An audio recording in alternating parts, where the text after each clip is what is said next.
It is now 7 o'clock. We will call the October 25th, 2022 special meeting to order. Keith, if you could lead us in the Pledge of Allegiance.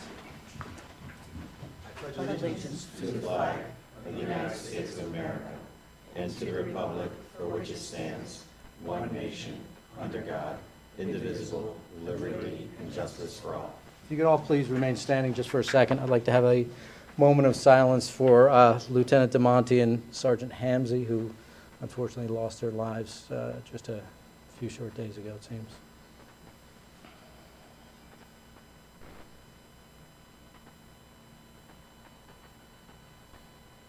Thank you.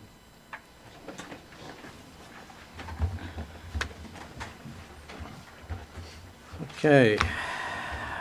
We will now start our meeting with public comments. We will begin with those here in person. If you'd please come to the podium, state your name and address, and try and limit your comments to 5 minutes if you would.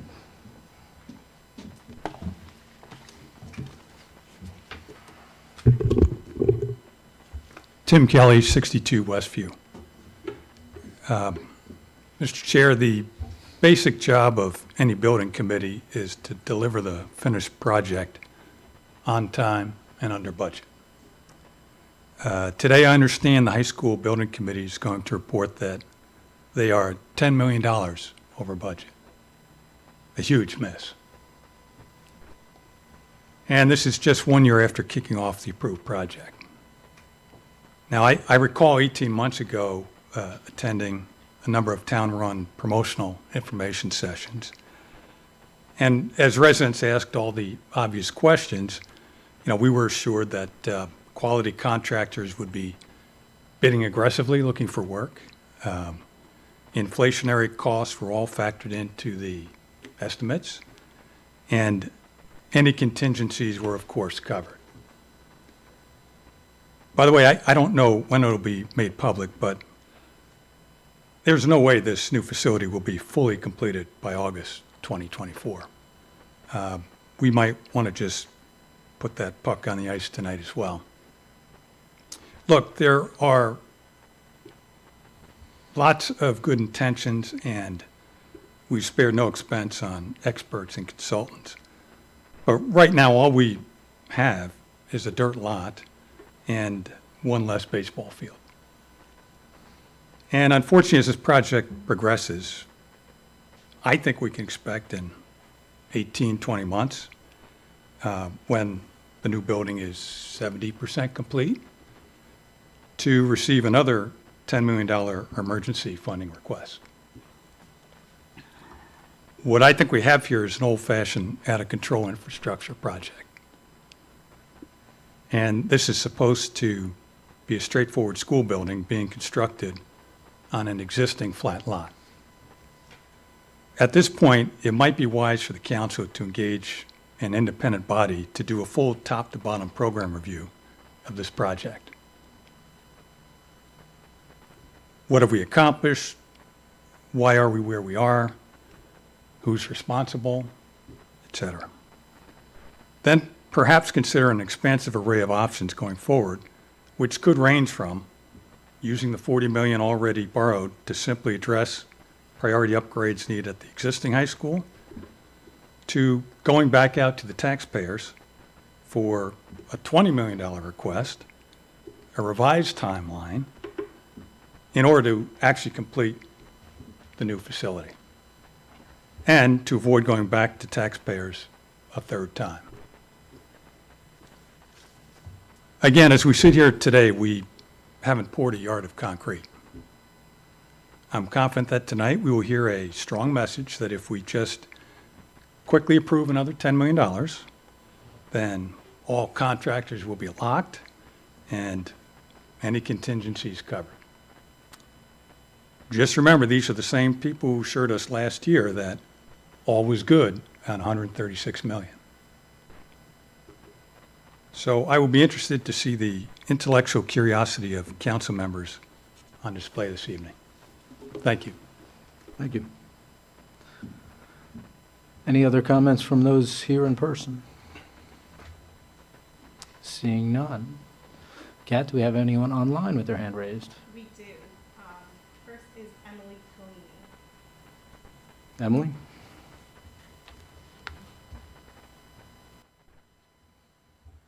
Are you there? Hi, how are you? I'm here, yes. It's always a process getting unmuted. I apologize. This is Emily Collini at 30 High Street. How are you all tonight?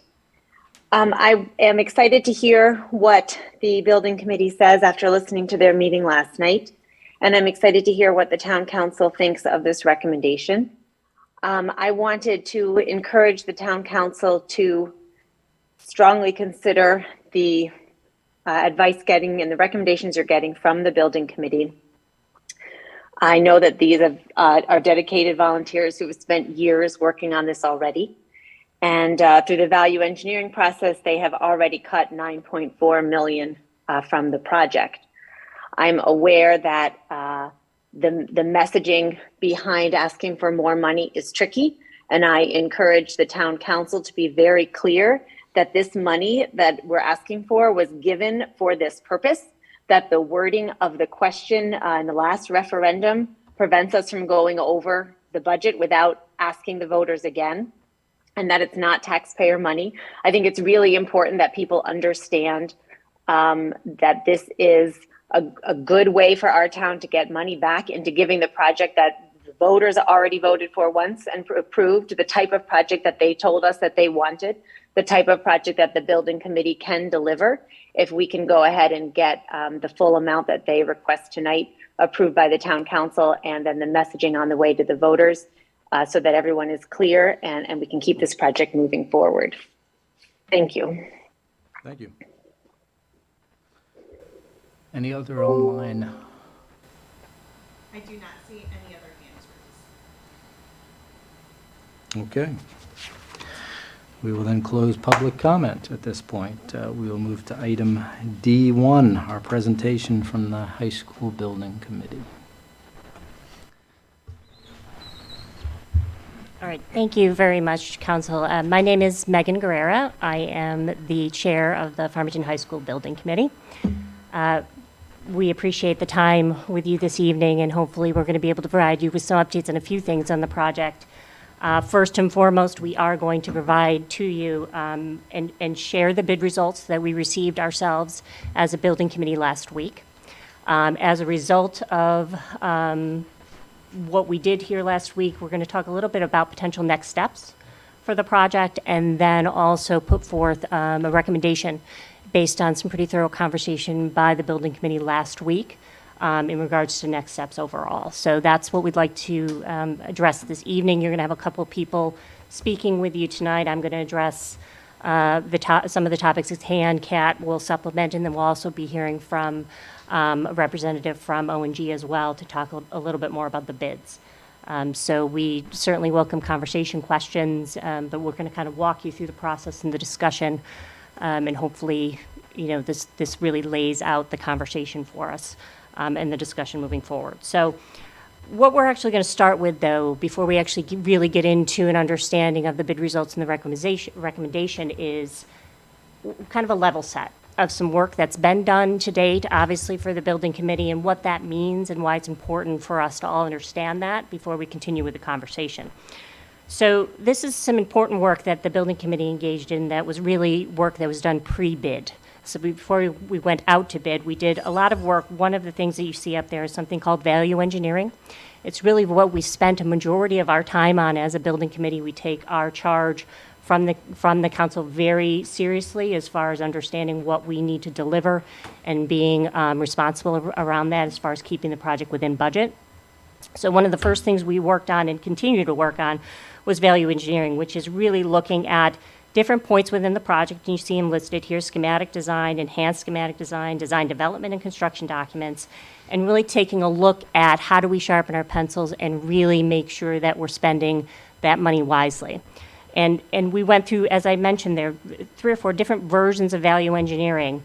And what that brought us to is what you see there as a value management grand list. So what we were able to do is compile all the items that we actually value engineered or actually reduced the scope of the project in order to control cost. Okay, so we did a whole, and we have an entire list of those items. that we have available. And what's important to understand here is we have a value management ground list, which was really looking at removing items from scope permanently. And then we had something called an add alternate list that we're going to talk about as well. Those items were additional scope of work that we didn't want to remove from the project completely. So we needed to understand what the overall cost was, and if we were able to afford them, be able to add them back into the project.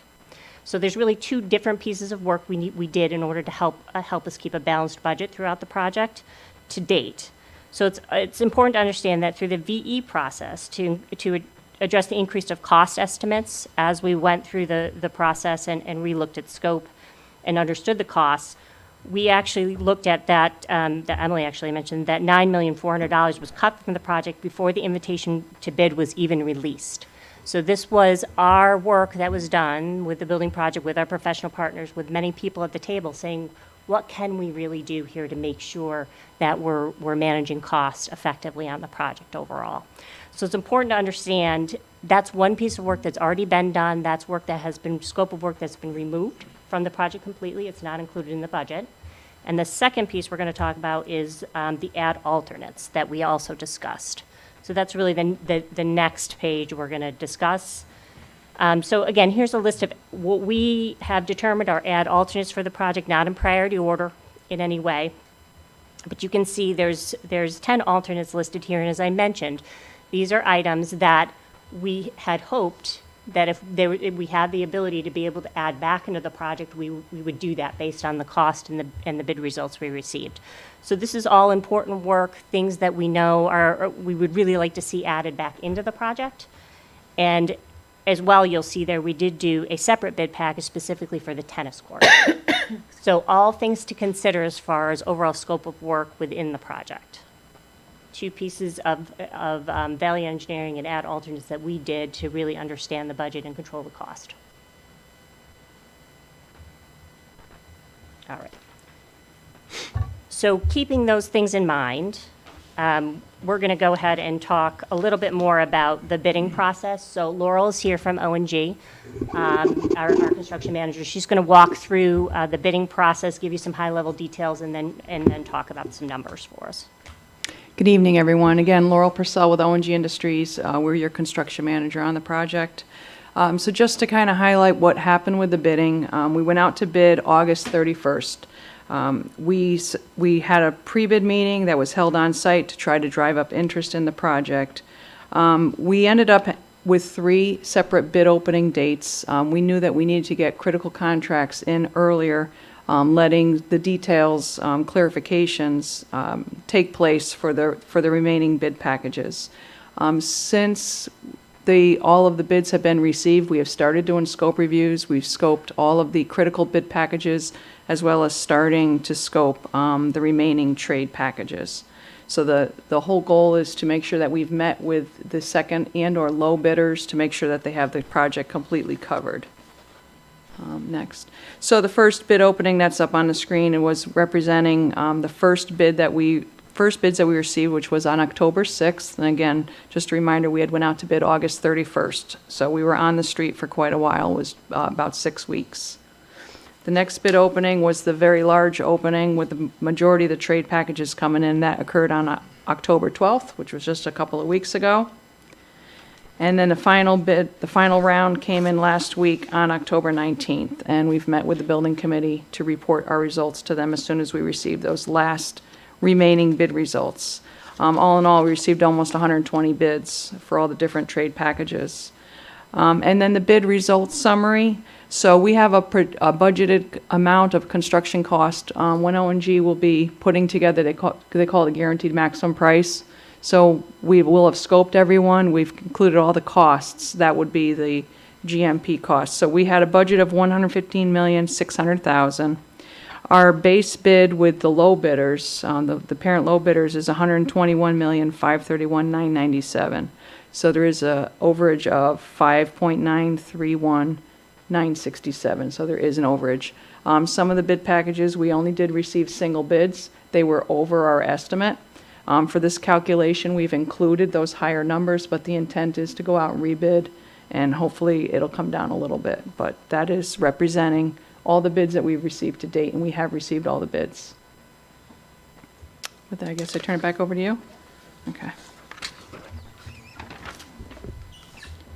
So with that, before we actually step into taking a look at some of the options for next step based on that number that we did receive, that overage we received, I'm actually going to ask Kat to talk a little bit more about some important information from a financial perspective to take in consideration as we continue. So just a few points to keep in the back of your mind as we're walking through the three options that the building committee evaluated is one, the total project authorization. So the town is only authorized to spend $135.6 million, which was approved at referendum in June 2021.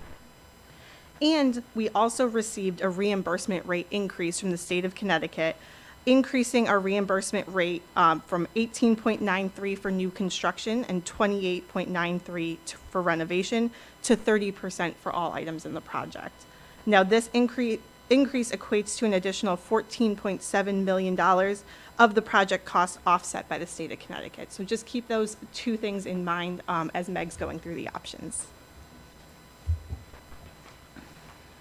Okay, so, obviously, as we were presented with the bid results and the overage, the building committee was left with a conversation of what next steps do we need to take. And we wanted to make sure we did that in a thoughtful way, as I think we have done to date throughout the project, of really looking at all the information we have at hand, what are all the options, evaluating all those options for pros, cons, risks, et cetera, so that we can make a smart and informed decision, so that hopefully we can bring a recommendation to you for discussion. So with those bid results, we really kind of looked at this in three potential options that were in front of us.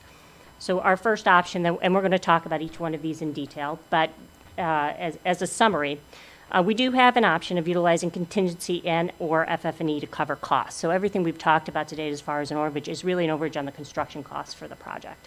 So it is possible, as always, that you can do some reallocation of dollars and take a look at it. Is that a way that we can help offset this overage? So we're going to talk about that as a potential option.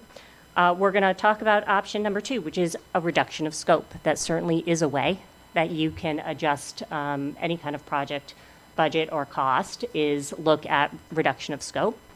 And then option 3 is the potential of going back out to referendum to ask for additional funds to cover the overages. So really, when we looked at that, or you look at any project overall and kind of the levers you have to pull in any project, and I will say to you, one thing that we did discuss in the building committee was the overall timeline of the project. That's a pretty standard conversation in general in any project of what happens with your timeline. There really isn't anything from a timeline perspective that's going to manage cost for us here. Extending the timeline in any way it would only actually increase cost overall for the project. So it was one thing that we basically said that's not an option for us. So really, these are the 3 options that we have in front of us: is scope, reallocation of dollars, and actually increasing dollars that we use for the project. So those are the 3 options that we're going to walk through. So let's start with option 1, and as I mentioned, this is utilize contingency and or FF&E to cover costs. So these are obviously 2 other allocations within our project budget that have dollars in each one of those buckets, and they have specific purposes, as they note here. So we do have contingency dollars that help us manage towards unknown costs in the future, and FF&E, which is really kind of our furniture, fixtures, and anything that's regarding technology, things like that, exist inside that budget. So it's outside the construction budget. So what we'd be looking is pulling dollars from someplace else in the project to offset the increased cost of construction. So one of the things that when we looked at, as I said, we want to look at these fairly, each one, and look at pros and cons and risks associated. And obviously, if we were looking at reallocating dollars within our budget, one of the pros of this option, if we were to reallocate, was we could cover that 5.93 million overage in base bid through those dollars. So there's enough money that exists in both of those buckets to cover this 5.93 million overage. it puts us at a significant risk that we're going to talk about here. So it's really not necessarily responsible for us as a building committee to compromise the contingency budget this early in the project. As you mentioned, what contingency is normally used for in a project like this or in any project is to take a look at unknown, costs or any other risks later in the project and making sure that we can cover those and adjust accordingly. So allowing, moving dollars from the contingency budget over to cover this overage now is really not overly responsible for us to manage it in that way. The cost for FF&E would need to be covered in the town's capital budget in the coming years with no reimbursement. So think about this, as I mentioned, FF&E is the furnitures, fixtures, all the technology piece that exists inside the project budget overall. It doesn't reduce, us moving that money out doesn't reduce the need. We still have a need for additional furniture and additional technology. We still have to fund it somehow. So does it make sense for us to reallocate money out of that portion of our budget to cover this overage now if eventually we're going to have to cover it someplace else, most likely in a future capital budget? And again, remember, if we do that, there's no reimbursement against those dollars because it's outside the project at that point. So you got to look at, running around has risks and concerns and cons to it. When we're taking a look at it. And if in the pro section, I did mention it was covering that 5.9 million overage, and that, if you remember, this is really the base bid we're talking about. So this does not include any of those alternates. It doesn't include that separate bid package for the tennis courts. If we did this and we moved money out of contingency and FF&E to cover, we would only be covering the base bid, and we would still be left with some additional scope of work that we would like to include in project. And frankly, that the community had actually voted on back in June. So it certainly is an option, one we considered, but really from a responsibility perspective and really understanding managing our financial view overall of the project, it really had a very high risk for us if this was the option we were to go with. And just to add to that, the combined budget for FF&E and contingency is roughly $10 million.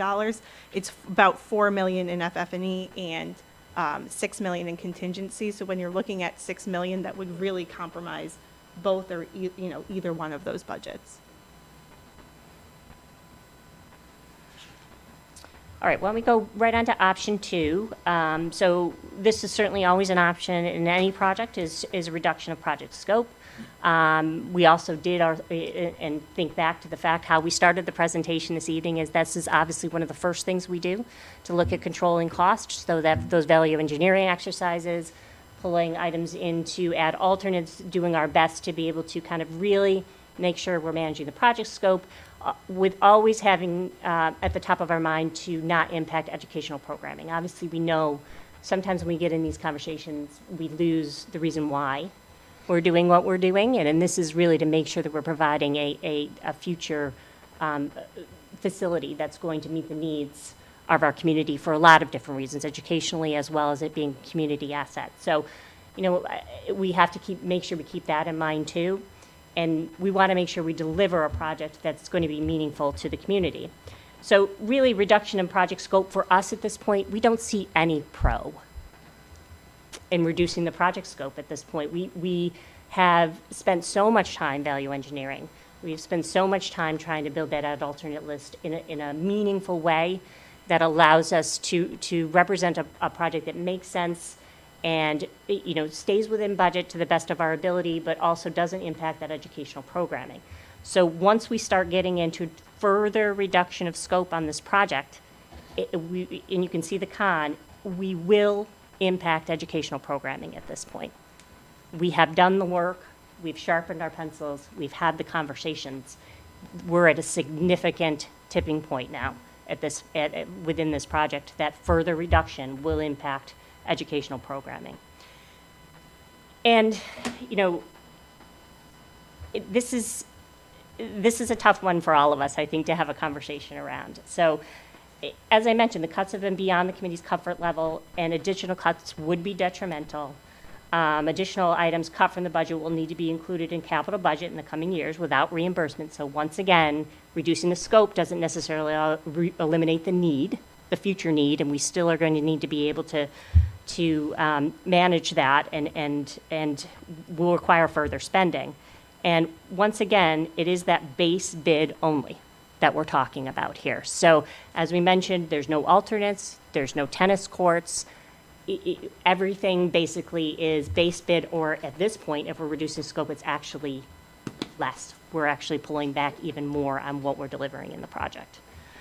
So it is an option. It's certainly something we discussed and kind of looked at those pros and cons. And, you know, we're really looking at a high-level risk to the project overall and the impact of education and potential long-term costs of how we manage against that.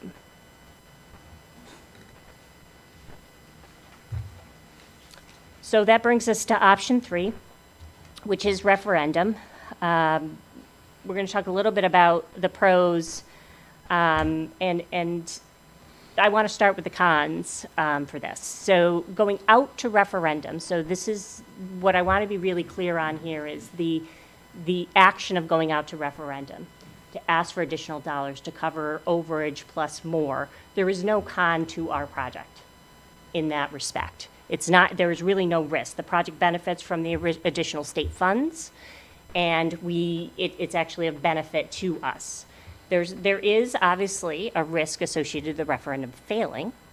That risk exists. But what we do understand is if it were to fail, if this is the option we go with, and the referendum does fail, then we obviously are back to looking at options 1 and 2 again. And we've kind of presented to you already what our concerns are around option 1 and 2. So option 3 to us allows this project to utilize the additional state reimbursement, as Kat mentioned in her kind of level set prior to walking through these options. And this option allows us to accept those alternates back into the project. So if you remember when I walked through 1 and 2, I very specifically said what we're addressing here is that base bid. It is the project as it exists right now with the add alternates not included, with concern around the tennis courts, with all this, it's a view of the project that does not include that additional scope of work within the add alternates. So this option 3 allows us to be able to go ahead, address the overage, think about pulling those add alternates back in to the project so that it's a closer view to the building that actually was voted on by the community. And, you know, then we manage the risk of what happens at referendum. But going out to referendum, we do not see as a con for the project overall, for the building committee.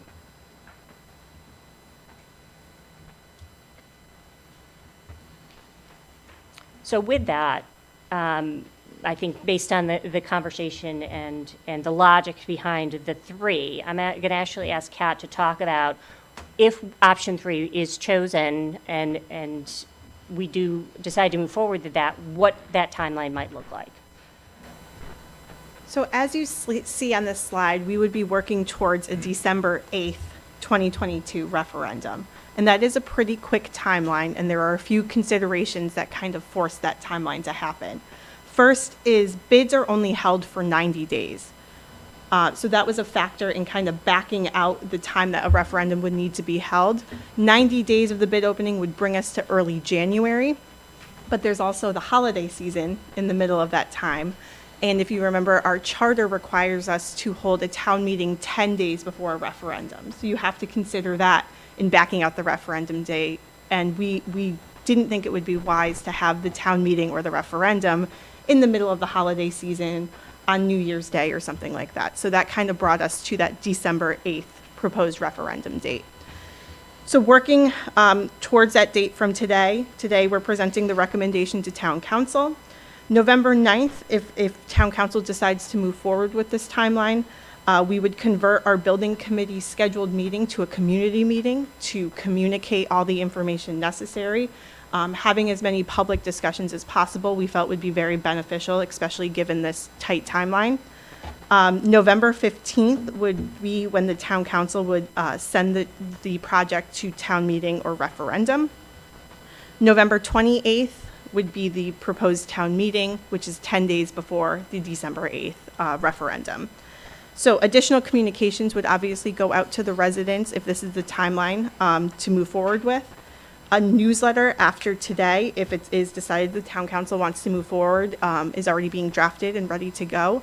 The communications committee is meeting tomorrow, if that is the council's decision to move forward, so that we can try to hit mailboxes in the next week or so. A community meeting again would be on November 9th. And then after after the town council sends it to town meeting and referendum, that triggers a blackout period. But we are allowed to send an explanatory text newsletter that is approved by the attorney during that time. So that would be a plan as well.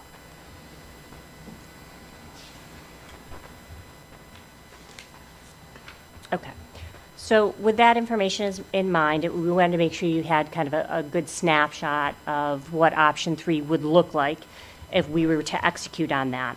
So a couple things that we want to make sure you also have is some cost and an understanding of the overall recommendation when we take a look at dollars and what we're going to be recommending this evening. So one of the things we've shared with you already was the bid results and the overage there. We did show you a list of ad alternates, but the slides here are actually showing you cost associated to recommended ad alternates to include. So this, again, is the recommendation from the committee. So you'll see the description, and these map back to those ad alternates that we saw previously. And this is the total cost. These are actual bid numbers and what these items would actually cost us. So total alternates included, you can see there is 2.5. The total tennis court amount, as we're keeping that separate, if you remember, because that was a separate bid package. And you can see at 1.1 million, leaving us with a grand total of $3.75 million. So again, not in any kind of priority order, but just kind of as determined in our discussions with the working group and getting to this point. So right now, we'd be sitting at $3.75 million for recommended alternates to be included. Just to make sure everybody's clear, the recommended alternates to be excluded. So things we have talked about in the past that we are not moving forward with. Construction of a ball field at $1 million, and then there's some conversations we have had about abatement and demolition of some areas of existing high school per demolition drawings. This was and we can get our architects to provide more detail on this if there's additional questions, but it really just didn't apply to us at this point. So that's that $396,000 that we're excluding, that we're not moving forward with. So we just want to make sure you're very clear on how we're getting to our recommended amount. So we've now seen two numbers. We've seen an overage amount, and we've seen an recommended ad alternate list amount. And this is what we look at. So there's our base bid amount over budget at 5.9, the tennis courts at 1.1, the recommended alternate list moving forward at 2.5, at a total of 9.684 million. So that's kind of the process or the financials or kind of the total dollars that we're looking at.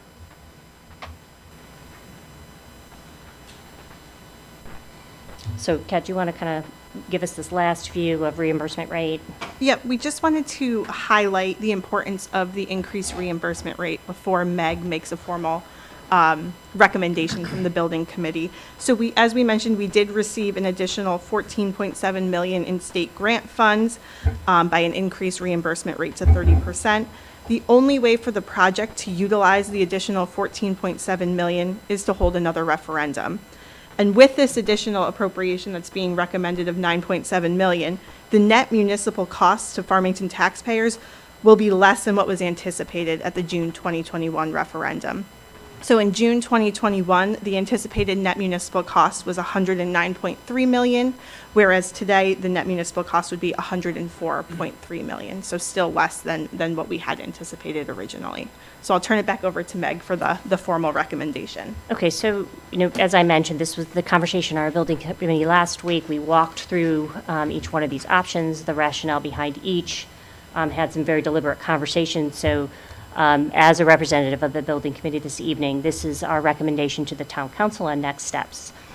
So the Farmington High School Building Committee recommends that the town council recharge the Farmington High School Committee to prepare for a second referendum vote to appropriate $9.7 million in order to utilize the additional $14.7 million in reimbursement from the state of Connecticut to address the overages in the trade packages and alternates as a result of cost escalation and restore the project to what was voted on at referendum by including alternate numbers 1, 2, 3B, 4, 5, 6, 9, 10, and the tennis courts. Okay. I will now open up to questions from the council, keeping in mind we have not had any discussions on the financial forecast. We'll be doing that next. But if anyone has questions for Megan and the building committee. Rafina, go ahead. You know, my hand's always up. First of all, thank you to everyone on the building committee, to Meg especially, for coming and presenting to us. So I have to tell you, a lot of people were kind of taken aback. Some of us are still listening to your talks regularly and your meetings. So there are a couple of things. There are a lot of numbers being thrown around. But if you could say it one more time, procedurally, we are required to go out to referendum to be able to access the additional $14 million from the state of Connecticut. Is that correct? I want to make sure that I say this correctly. What I understand to be true is that we cannot spend any more than $135.6 million. We are Right. not authorized to do that. But because we got the extra state funding, and we would like to utilize that extra state funding, that necessarily makes our total project costs increase, correct? The top level number, yes, would Right. increase, correct? But the net municipal cost to the town would actually decrease because now we have access to the $14 million. Based on what the slide that Kat just presented, which talks about the June number and the October number from 109.3 to 104.3 Okay, net municipal. all right. So again, we are increasing the top level number, the entire cost of the project. However, that is sort of set off by this additional funding from the state. Yes. Okay. All right. Because that's a really hard thing as we go forward to communicate, and that'll be the hardest thing. And I'm really waiting with bated breath to hear about Joe's numbers and what that really means to the taxpayers, as we all are, because and I know, we all stood here and we, as a town, voted to have the school built. And I do respectfully disagree with Mr. Kelly. A lot has happened to the ground. That was not a flat piece of land. I can tell you, I've gone up there. And I feel like if we stop right now and throw our hands up and say we can't do this project, this would be terrible for our town and for our children. So I applaud your efforts, and I hope that we can all come together again and say, okay, things have changed. How do we move forward? And I think this is exactly what we are doing and starting the process right now. So that's all I got. Thank you. Other questions? Keith? How are you? Good. Thank you, and Johnny as well. The building committee is proud, and everybody on the building, it's like the most rigorous volunteer committee that we've had the past years, so thank you. Couple of questions. The number, the 5.9 to settle up, excluding the ad alternates, where's that number coming from? Because that's an estimate at this point, because we don't have the bids for it yet, correct? No, that's the bid numbers. Those are the bids numbers, Yes. okay. Second question, or I guess this is a longer one. The ad alternates, I don't know if there's someone that can speak to each of them. So my concern with the ad alternates is that at some point in the process, you guys decided that they were not essential and that we did not need them. And so to go back and say that's something that we had decided that we don't need, we need now. I'm in favor of anything that we need and to get the school that we voted for, but I want to be convinced, I guess, on each of those items before we just, open up the checkbook, I guess. Yeah, I think that's a fair question, and, I think I want to make sure our language is clear in the fact that, some of the things that you actually see in that list were part of the educational specifications and things that came forward as requirements to us that we had to make some really difficult cuts on. So from a district perspective and from a Board of Ed perspective, they were required in a lot of respects, and we just had to say, we can't do it because of the cost and trying to contain that cost. Probably the district is better prepared to say for each one what the value is. And we can certainly, we've been in enough conversations, but I think Kathy and Scott can probably talk better too. Yeah, I just think it would be, to go out to referendum, because the one thing I disagreed with was on the cons list for going to referendum. There is a con, and the con is that the citizens will be frustrated by this whole process. And so to just, without explanation, have these things added in, I think it would be helpful to have people say, you know, what are we getting out of wood ceilings and this partition and other things like that? Yeah, I think that's we went back and forth on understanding pros and cons and risks and how we applied them to each of these. And, you know, what we were looking at is what was the overall, what is the concept? No, I understand where of you're the coming from. I didn't mean to quibble with your thing. No. I just want to make sure we went back and certainly- forth. We really did, because Yeah.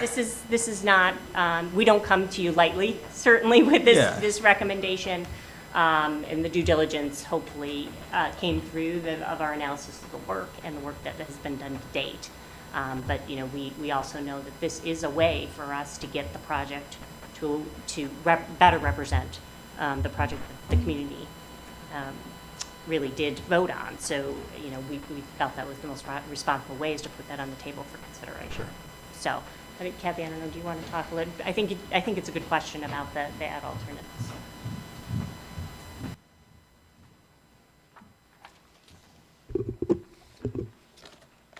It's very interesting to be an educator talking about construction projects and having, I know, it's very exciting.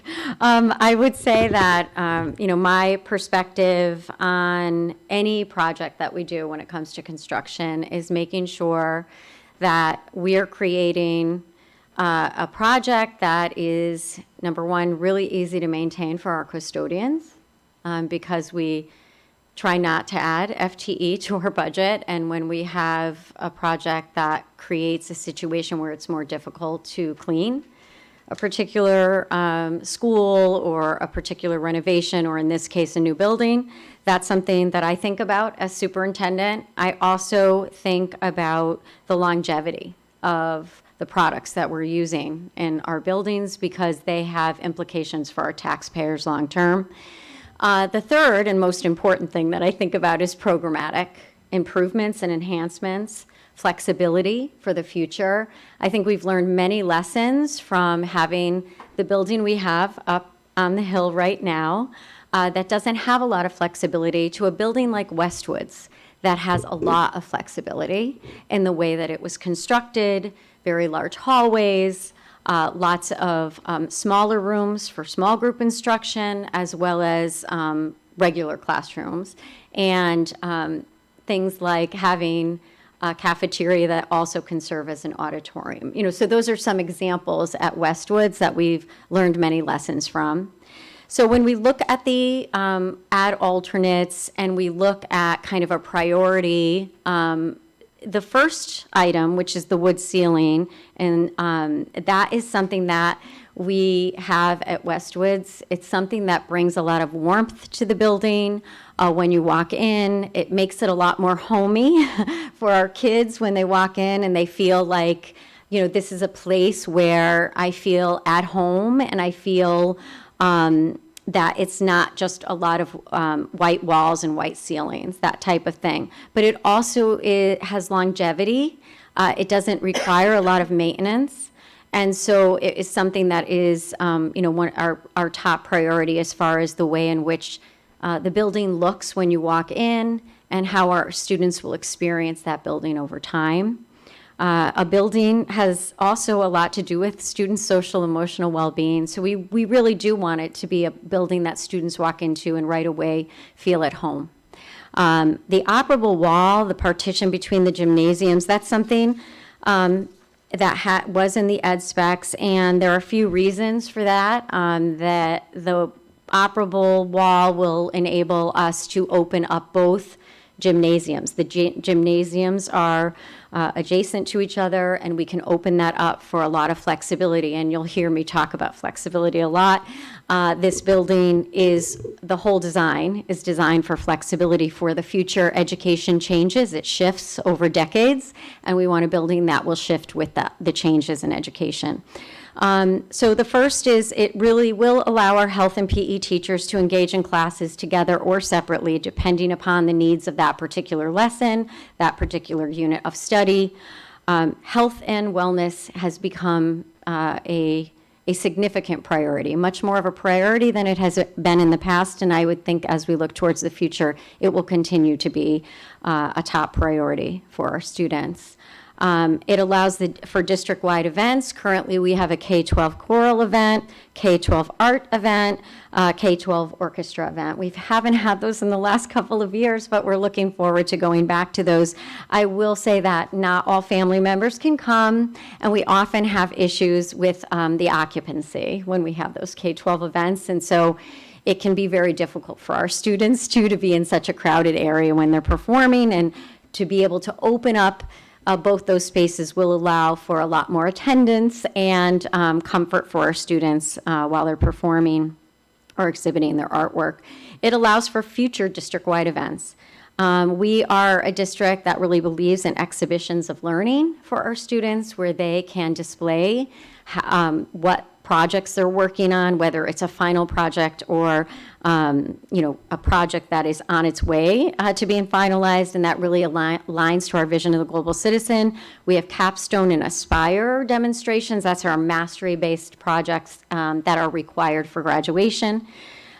Indoor graduation is always something that we worry about, and if you've had a child who's had an indoor graduation, you know that one gym is not large enough for that, and this would allow us to have participation for more family members in graduation, and I think it's really a future vision for our school district, knowing that that's a reality. I also think that other schools could use this space, that other schools within our school district for various events or promotion ceremonies.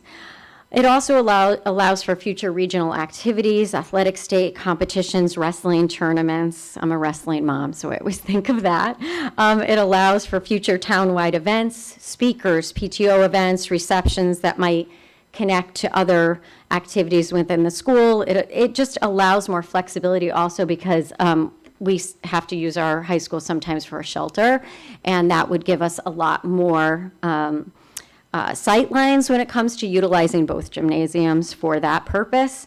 It can be a revenue source in the future for the school districts, for the potential for events that would serve as that revenue source. And we have some examples of those things within our district right now. And programmatic enhancements. Rather than limiting our programs, it really opens up our programs up at the high school for whole school activities, and also for more like co-teaching and collaboration between disciplines, whether that's robotics and being able to set up our robotics programming there, our sports activities, physics demonstrations. Often those are out in the hallway right now. We would love to be able to have this space for that. And again, as I mentioned earlier, exhibitions of learning, whether it's school or district-wide, and we'll see lots more of that in the future. On the third item, the ground face CMU, that is really a maintenance issue, and we really do, this would give more of a stone type facade to the walls, and we know that high school students can be rough on the facility, and that would just create less maintenance for the future if we were to have that. Porcelain tile is very similar to that. It's a maintenance issue. We are right now experimenting with some of the newer linoleum tile and having some challenges. So West District just got new flooring, and we're using this product. It has been challenging for us, both installation and maintenance. So with the porcelain tile, we've seen this over in Guilford, and it's very low maintenance and something that we're interested in including in the project. Operable windows to the exterior curtain wall. I believe this, right now, none of the windows are operable, so we would have one in each area that would be operable. And then soffits in the stairwells under the stairs and landings. I think this is, a look that would be something that we are interested in keeping there. There's an elevator 3 in area E. So there were some, as we were doing value engineering, there were some changes we had to make design-wise. which would require potentially would help if we had a third elevator. Basically, the elevators are on one side of the building, and this would be on the direct opposite side of the building, and I think it would be, a lot more ease, not only for our custodians getting things up to the second floor or bringing things down to the first, but also for our students who are in need of elevators to get to from one floor to another. And then one exterior horizontal sunshade, also per window. I think we felt like that was a very important energy element to the project. So that's, an overview. Obviously, tennis court is also a programmatic impact. We have an outstanding tennis team, 2 outstanding tennis teams, and we really think that that would be important to have up at the high school. Anything that's off-site has transportation implications and additional costs to the district long-term and the town. And so having the tennis courts on that site it would be important for our interscholastic programming. So any questions? Questions on the options? Brian, you look like you're about to leave. Not on the options. Okay. I do. Go ahead, Joe. On the operative wall for the gymnasium, so if there is no operative wall, is it an open space? Are you putting a solid wall up? It's a solid wall that would not have the engineering to easily do that later. So it's basically making a choice that would be much more expensive in the future if we thought in the future, boy, that really would have been important to have that operable wall, and we're really needing it at this point. And Scott, did you want to say anything about that? Yeah, I would add, I had questions about it. I'm used to, old school operative walls that you may have seen. Irving Robbins has one. So Kathy, myself, Matt Mortarelli, we actually visited the school that utilized the type of operable wall that we're looking at for the high school, and it's an incredible technology and piece of equipment that you kind of had to see it to believe it, in terms of, I was in a school that had a full cafeteria. They used it to separate, it was their gymnasium, their cafeteria, and their auditorium stage. They had 2 of them. They had one for their auditorium, so they had their band practicing on the stage with an operable wall closing off the stage. They had a full basketball game going on in the gym, and they had a cafeteria full of kids. And from one room to the next, you wouldn't know that something, unless you put your ear, put your ear next to the wall, you can definitely tell there's some activity going on there. But high quality product, and again, for us, something we felt was really important once we saw it, to getting to that vision of having the flexibility, having the ability to utilize it programmatically, athletically, for community events.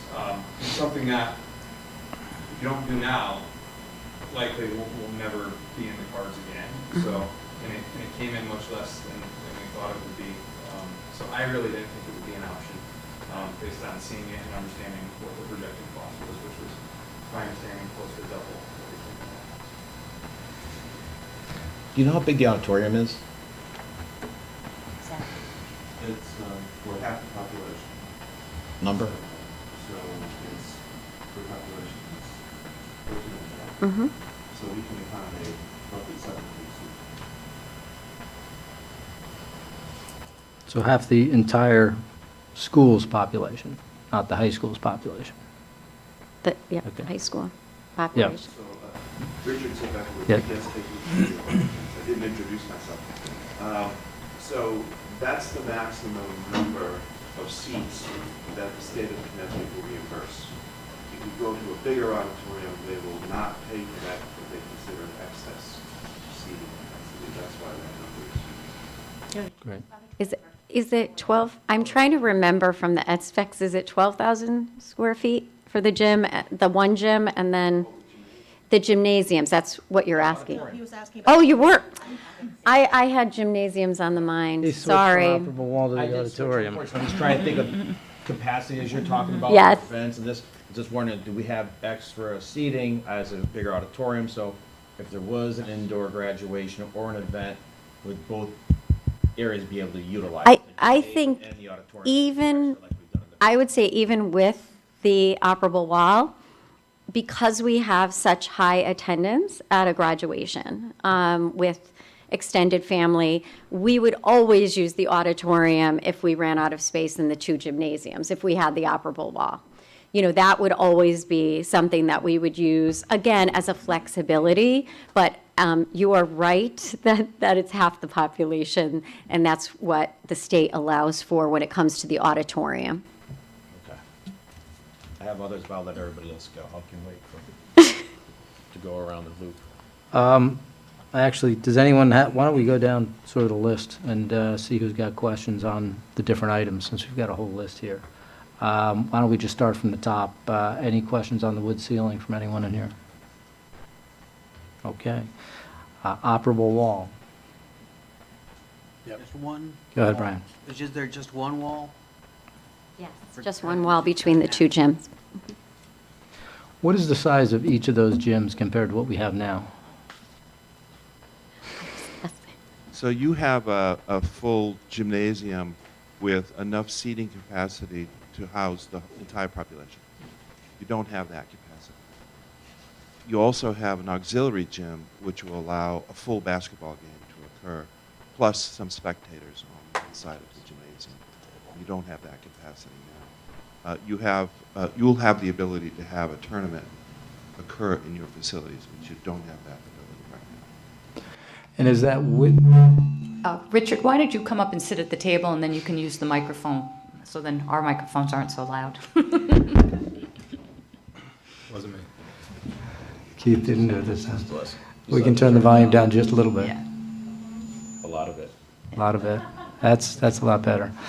So the gymnasium, we're talking about 2 different spaces with a wall. When the wall is closed, the one gymnasium then is capable of taking the full population Correct. and/or a state event. That's correct. Okay. If the wall opens, and that wall opens vertically, and it's designed that way so that you don't need any stack space for the wall panels, which if you open them horizontally, then you impinge on the space, the play area. But if it opens vertically, you have a clear field house practically. And you'll be able to have 3 basketball courts at the same time, one in the auxiliary gym, and either one main basketball court in a main gymnasium, or 2 cross courts. So you could have 3 courts that would be oriented the same way, north-south. So you could have several games going on at the same time. One more thought, if I could share, about the operable wall. The operable wall, when we were asked to design for it as a possibility, we asked if there's an acoustic requirement, because that also affects cost. And there is an acoustic rating on this operable wall. It's not a cheap wall. And it's also suspended from up above, so what you heard previously, we do have to modify the structure to support that operable wall.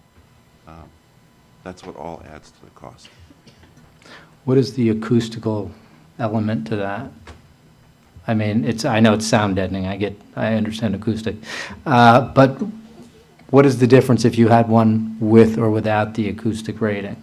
What's the cost difference? I'm Yeah. afraid I don't know the cost. Okay, how big a sound difference is it? I believe its rating is 56 decibels. That's the reduction in Okay. noise. And is the thought to be able to perhaps do music performances in that space by lifting up the operable wall and having, for example, a concert or a Northern Regional, the orchestra and the bands do that, and we have to travel all over the district to be able to not only audition, but also for the regionals themselves? Yeah, I believe you could have a musical event on one side without any difficulty. So that could occur without the wall being raised? No. Well, On one side with the- or not? He's saying, yeah. If the you wall are raised. having 2 events happening on each side of the wall, Okay. you really do need the wall Right. not to interfere. The primary consideration was to have athletic events on each side and not have the athletes on one side hear whistles or bells or anything that could affect their performance. It wasn't really thought of as a musical separation. I mean, if you have a marching band, it may be more difficult to dampen that noise than if you had Band mom right here. okay. it would be more difficult than if you had a strings event, for example. Right. I'm afraid you'd have to try it, and then decide whether it's achievable with only the wall or whether it's then the scheduling.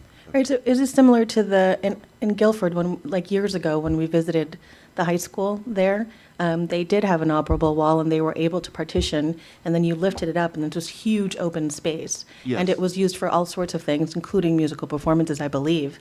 Well, the operable wall in Guilford, we designed that project as well. The operable wall in Guilford in the main gym is not an acoustic separation. Okay. It's only to create separate athletic events. And so that you'd have 2 basketball events or 2 practices going on at the same time. The auxiliary gym is separated with a permanent wall. They do not have an operable wall separating the auxiliary gym from the main gym. This actually would be an operable wall instead of a permanent wall. Well, I like the idea of having multiple events at the same time and just not being able to hear. I understand the band. My daughter's the bass drummer, so yes. We're not going to get rid of that noise anytime soon. We did visit, there were, the cafeteria was happening, you know, it was lunch period, and then there was a PE class, and we could not hear. If you went on one side or the other, you couldn't hear. So it was very impressive for us, because we did not think it would be that soundproof, that level of soundproofing, but we experienced it. I had skeptical expectations going on the visit and was more than pleasantly surprised by the quality of the product. And to answer your other question, the idea would be to host regional events so what you're asking, I think, is can you make the gym larger so that you can host Yes. multiple schools? That is what we're thinking. Or, again, our district-wide, which happens every year at the high school, being able to accommodate more guests and more family and friends and things like that to the event by creating a larger flexible space. Okay, thank you. Great. Any other wall questions? Is the wall currently in the ed spec? Yes. Yes. I'm going to preface this by every question I ask, I pretty much know the answer to it. I feel like it's good that we get it out there. The one that we haven't talked about much, the current high school, to my knowledge, had an operable wall at one point. And it was taken out, and I don't know the dates on that because we didn't get into the old school at this point. We've been talking about the new one. Do you guys have any information on that wall and why it was removed, or at what time frame? Or is this so far back that flexibility really wasn't something we were considering at that time?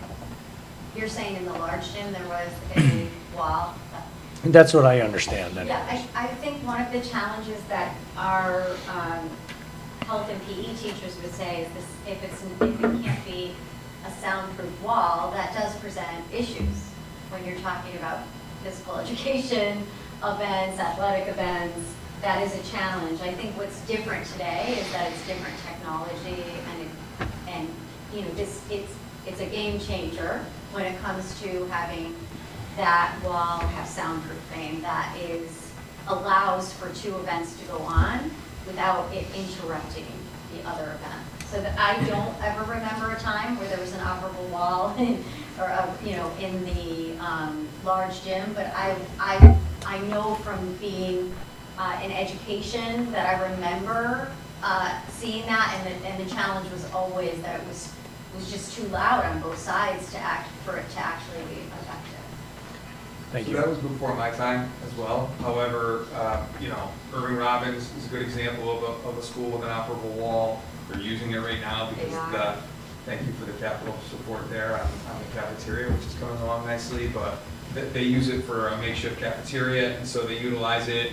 The most common kind of operable walls you see is something like that. And the reason schools refrain from using those is because they take time and labor to set up, and they're a bit cumbersome as you're pulling them out and trying to get all the pieces to align. And so oftentimes schools will invest in that, and then when they realize the labor intensity that it takes to get those set up, they tend over time to not use those. Or the other ones are kind of like the roll down sheets, which are really used to separate the same event happening in a space as well. But again, this is something that we can flip it up, and it takes a matter of minutes or so to go up and down, so. It's an operable wall. It's not a partition, right? Like those things, Correct. those like accordion partitions that are everywhere. So it's an actual wall. Johnny already knew that. Thank you. Okay. The next item, are there any questions? I believe that's cinder block instead of sheetrock? Cinder block is not a correct term. Okay, sorry. CMU is concrete masonry unit. Gotcha. Cinder block is no longer used in masonry. Okay. But people still call it cinder block, I don't know why. But ground-faced concrete masonry unit is a polished masonry product that has aggregate in it that when it's polished, it's exposed, so it has some color to it. Because it's polished, it's resistant to graffiti. You never have to maintain it other than maybe occasionally wiping it down. So it's an extremely durable product, resistant to impact. We've used it many times in projects. It does cost more than a gypsum board partition, which, as you know, needs to be painted quite regularly. And patched, I'm sure, as well, And so with the it's vulnerable. kids bouncing off the walls. Correct, So, it's vulnerable to it. Great. Yeah. Any questions on that item on here? Where would that be placed, all throughout the school? Is this in certain areas? This would be in the main concourse, which is a two-story space, and it would have, so it is all along the corridors where you have people walking. So we're talking about 5 foot high off the ground, 10 foot high from floor to ceiling? It's from floor to ceiling. Porcelain tile, any questions on the porcelain tile? Just to clarify, that's Yeah. in the common areas, right? The classroom wings and that would not be porcelain tile. No. So we're trying to get the high-traffic areas. Right, the high-traffic area, which would be, again, in the main concourse, the main place of traffic all day long. It's also would be in the cafeteria. So porcelain tile is more durable than the next floor tile, which would be linoleum tile. So again, it's extremely easy to maintain. All it needs is to be damp mopped, and it looks great. And on a practical level, you don't get those little black marks from all the treads in the kids' sneakers, That's correct. just to bring it down to my level. Yeah. So, I mean, those are the kinds of decisions we've talked about, the questions we've talked about with the committee, because the long-term maintenance of it is a factor. I mean, if it takes less time to maintain, costs less money in the long run. Right.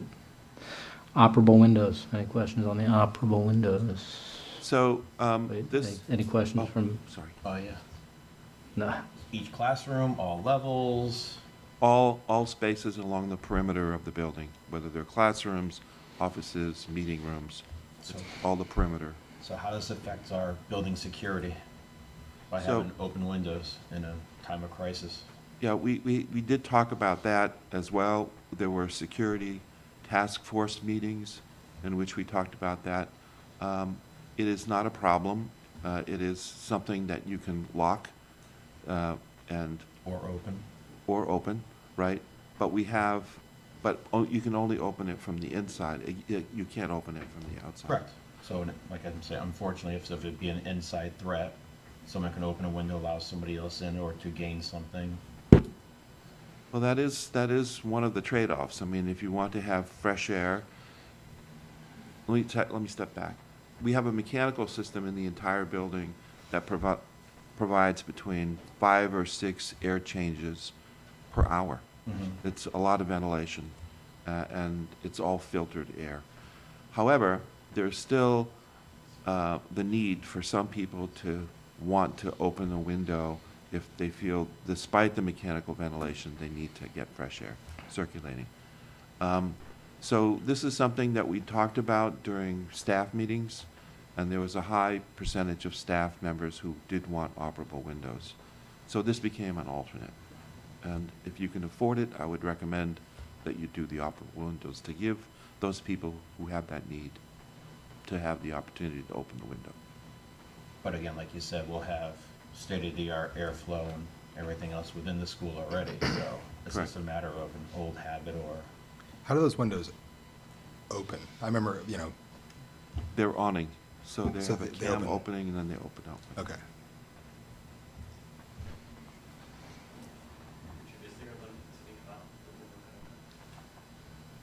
Good point. I hear voices in the background. And one of those voices said, is there a limit? In other words, a stop on the window? Yes, there is. So you can't open out fully. It comes to a stop, and I think it's about 8 inches. Okay. The stairwell soffit, this is sheet rocking under the stairwells? Right, so we Any- recommended Hold on, that. hold on, Richard. Any questions up here? We're going to questions up here first. Sorry. Any questions on the sheet rock underneath?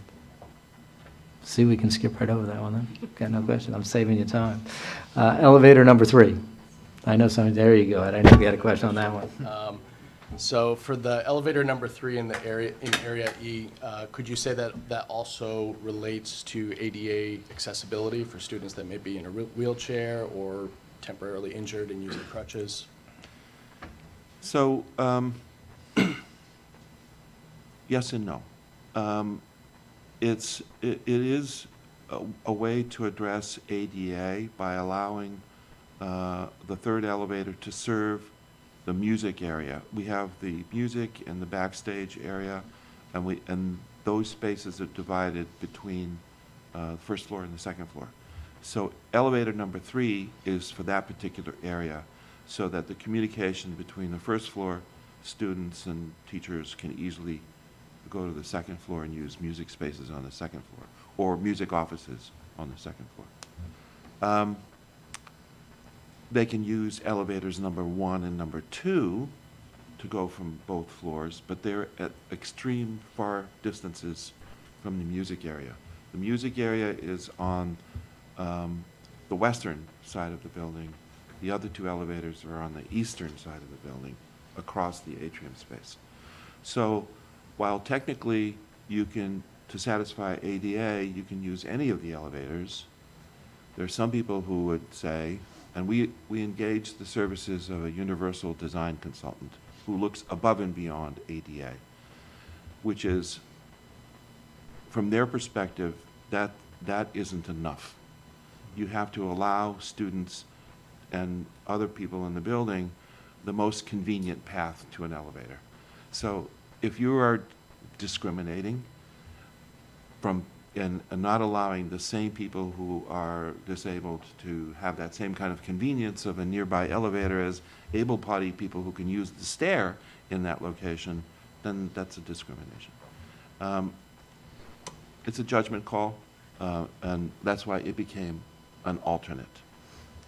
I think it's easier to defend against any ADA complaints if you include the elevator, and I think you're better served by including that elevator. So it does help with ADA, but it also serves the purpose of more efficient mobility. Yes. Throughout the building into the areas you were describing. Yes. And is it also for the transportation of, for example, instruments? Yes. Okay.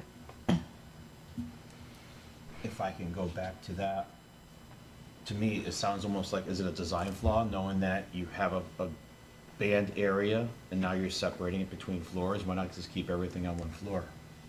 We talked about that a lot as well. And we had to do some value engineering. This was something that the chair of the building committee brought up a few minutes ago. We had those discussions, and in order to accommodate all of the music area on one level, we would have to push the building perimeter out 7 feet. That 7 feet amounted to about $1.7 million in additional cost, because the footprint of the building would be bigger. It's much more efficient to stack those spaces and reduce the perimeter of the building. Other questions on the elevator? No. The horizontal sunshades, questions on those? I'll throw one out there. Go ahead. So just to clarify, we removed 1 out of the 3. So there's 2 currently there, and I guess the best way to explain this is to get into that, a little bit into the passive energy and the sunlight. If you want to explain what that 3rd one and what that benefit would be. Sure, I need to correct that. There's actually 2 horizontal sunshades. And in some cases, we have vertical sunshades as well. But we're only talking about the 2 horizontal sunshades that are at the top of the windows. This alternate, it was a question of can we remove one of them and save some money? Yes. And that would leave 1 horizontal sunshades. But it does have an impact on solar gain and the additional demand on cooling.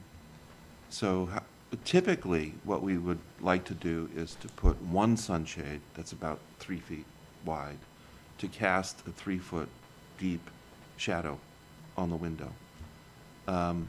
This was a way to get that same effect by using 2 shorter horizontal louvers, one casting a 1.5-foot shadow and another casting a 1.5-foot shadow. That's typically what we would like to achieve. So the trade-off here is if we eliminate one of the horizontal sunshades, it would reduce the shadow that's cast, it would increase the solar gain, but it saves some money. And so this is the struggle.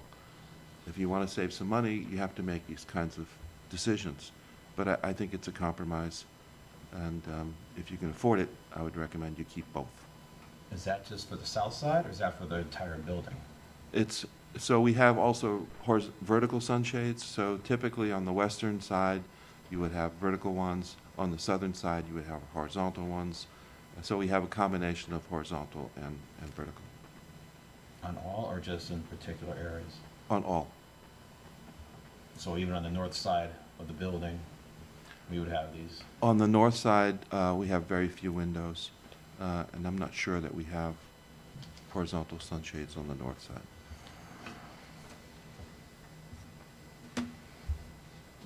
But just to clarify, I know you're talking about 1 and 2. We currently have 1 sunshade built into the project. What we're asking for now with this additional funding would be to get the second and therefore sort of recoup some energy so we wouldn't have to spend as much in air conditioning costs potentially. That's correct. Okay. Any other question on sunshades? Any other question on alternates in general? Tennis courts. Oh, yeah. Tennis court questions. We've got that as an out alternate. You want to describe the tennis courts and So this is, thinking behind it? in essence, as you see the space up there now, if you've had an opportunity to go up and view the work that's been done in early enabling, you can see how the positioning of the tennis courts as they exist today will need to obviously change. And one of the things that we were tasked as a building committee was to look very strongly on making sure that we do our best to keep the facility and the amenities that go with that in kind, right? So obviously we have tennis courts there today. Our requirement was, as was provided to us by the Board of Ed, was to make sure that we include those tennis courts as well. And we really deliberated. This is a very tough one for us to even have on the list at all, because we know the importance of this for not only the school and the programming within the district, but also as a community asset. But when we had to look at cost overall and what we could do that wouldn't impact the building structure, we were trying to look at site improvements, we were trying to look at other assets on the property. And what we said is, here's a way for us to understand what the cost of tennis courts are and what that means to us and we bid that out separately, you can see, so we can see a cost there, and being able to figure out a way for us to build that back into the project if we could. So it would be basically replacing tennis courts in kind back onto the property. That's what this cost is for, obviously in a different location. And that's something that we would discuss later on in the project as we move forward. But we clearly know the importance of this to the project, to the community, and know that it's something that we would really like to recoup and put that back into the project if we're able to. Great. Any other questions on the tennis? So Comments? during the next couple of years while we're constructing, obviously we don't have any. So what is the process for the tennis team currently, and are they being bussed? How are they practicing? How are they doing? And I'm going to get this wrong. It's not a meet, it's a. It's a Match. match. There you It's go. a match. I got corrected last time. Tennis guy, Johnny. But if you could just take us through that a little bit and how that process works. I've been talking for years, is that okay for everyone? Sure. Just state your name so everyone hears you. Scott Hurwitz, former principal at the high school, current assistant superintendent, finance operations. So it is a challenge in this community in particular. I think it screams the need for tennis courts. We have been challenged by that.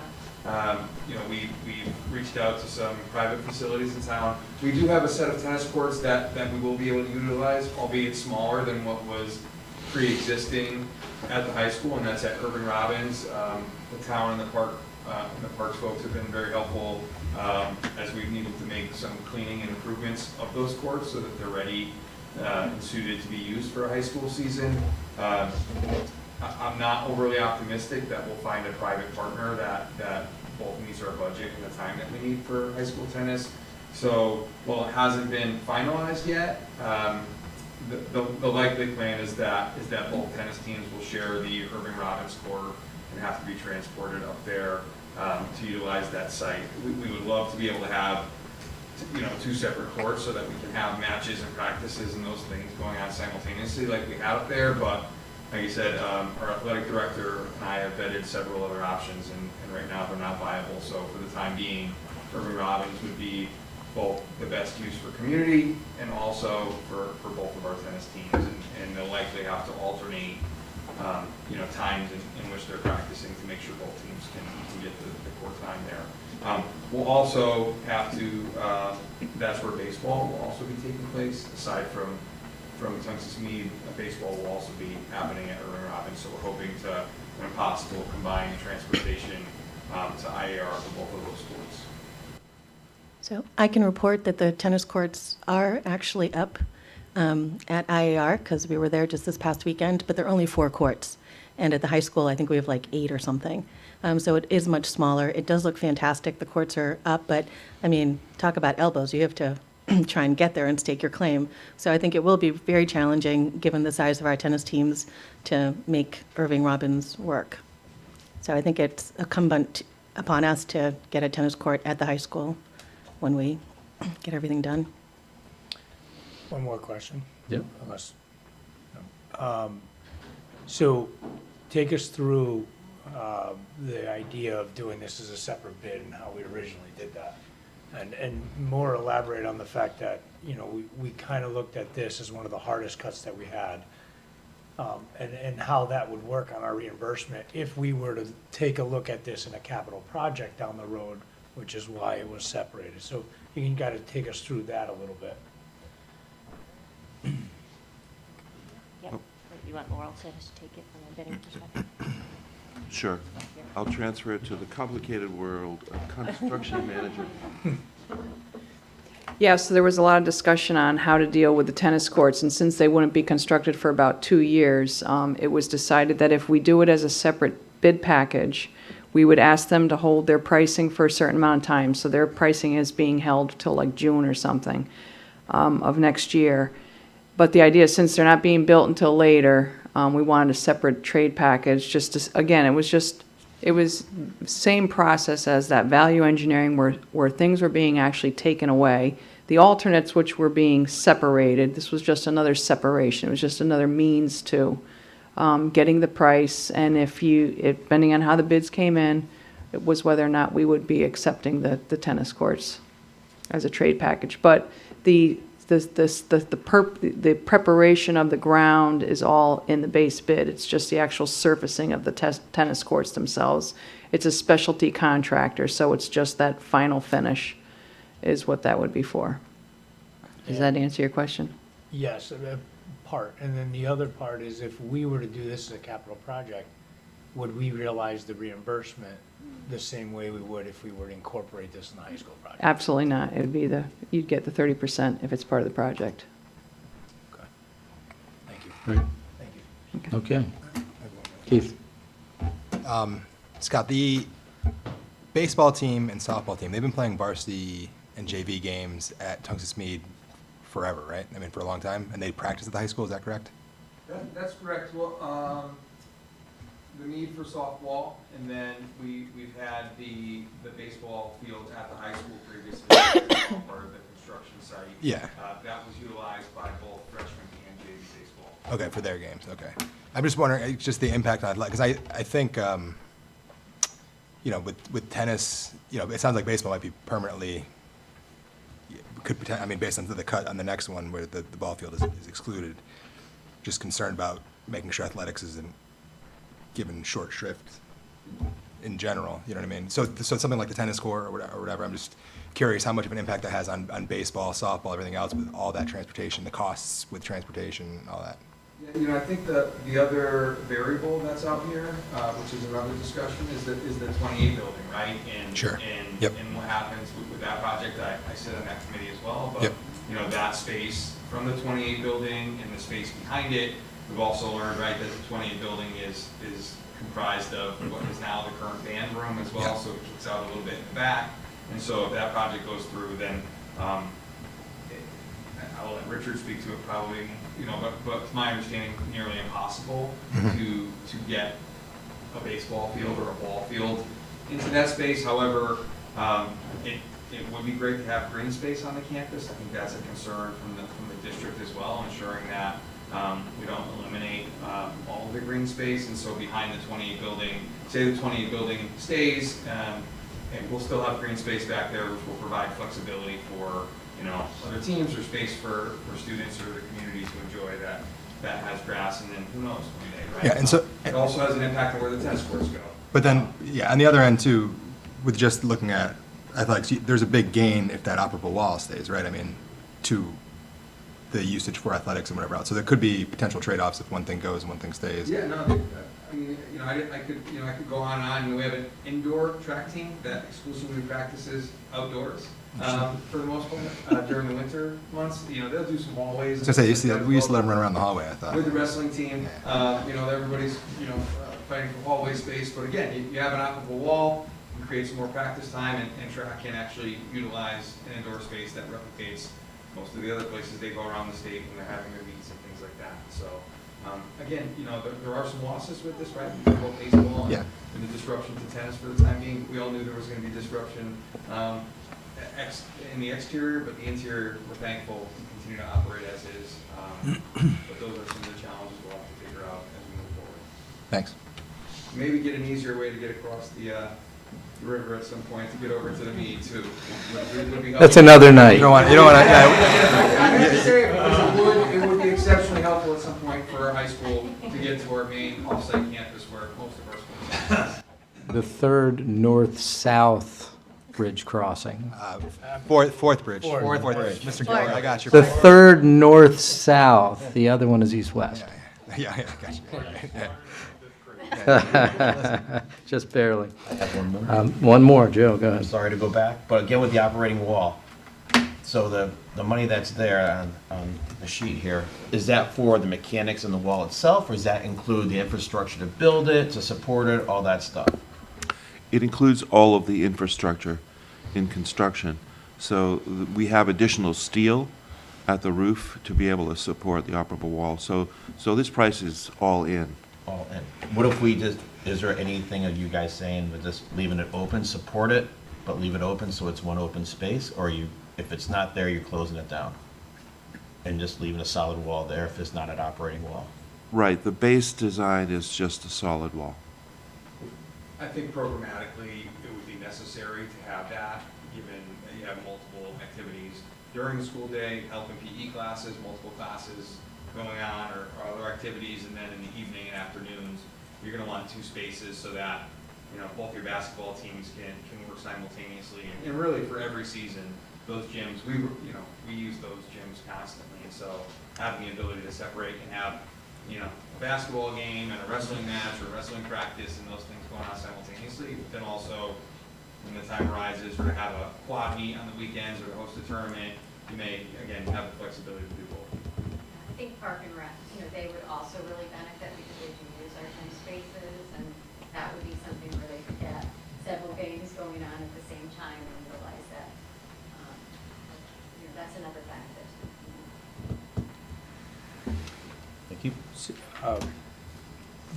Let me know when it'd be appropriate. I have questions going back to the rest of the presentation. I know we spend most of our time just on these alternates, but I do have things written down. I don't know when that would be appropriate. Anything to do with the building committee's presentation, I would ask now, because after this, we're going to go on to financial forecast. We may still be circling back to building committee, so you don't get to leave after this.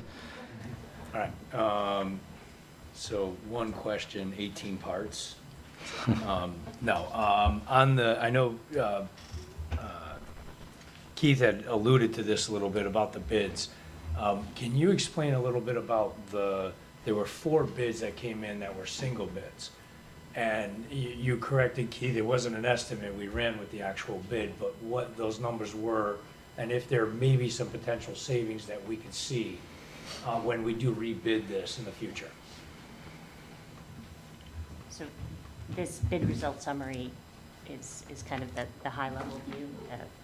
Oh, no, Laurel, I was just giving you a little intro as to what you're going to talk about, but when we say low bidders there, that doesn't matter.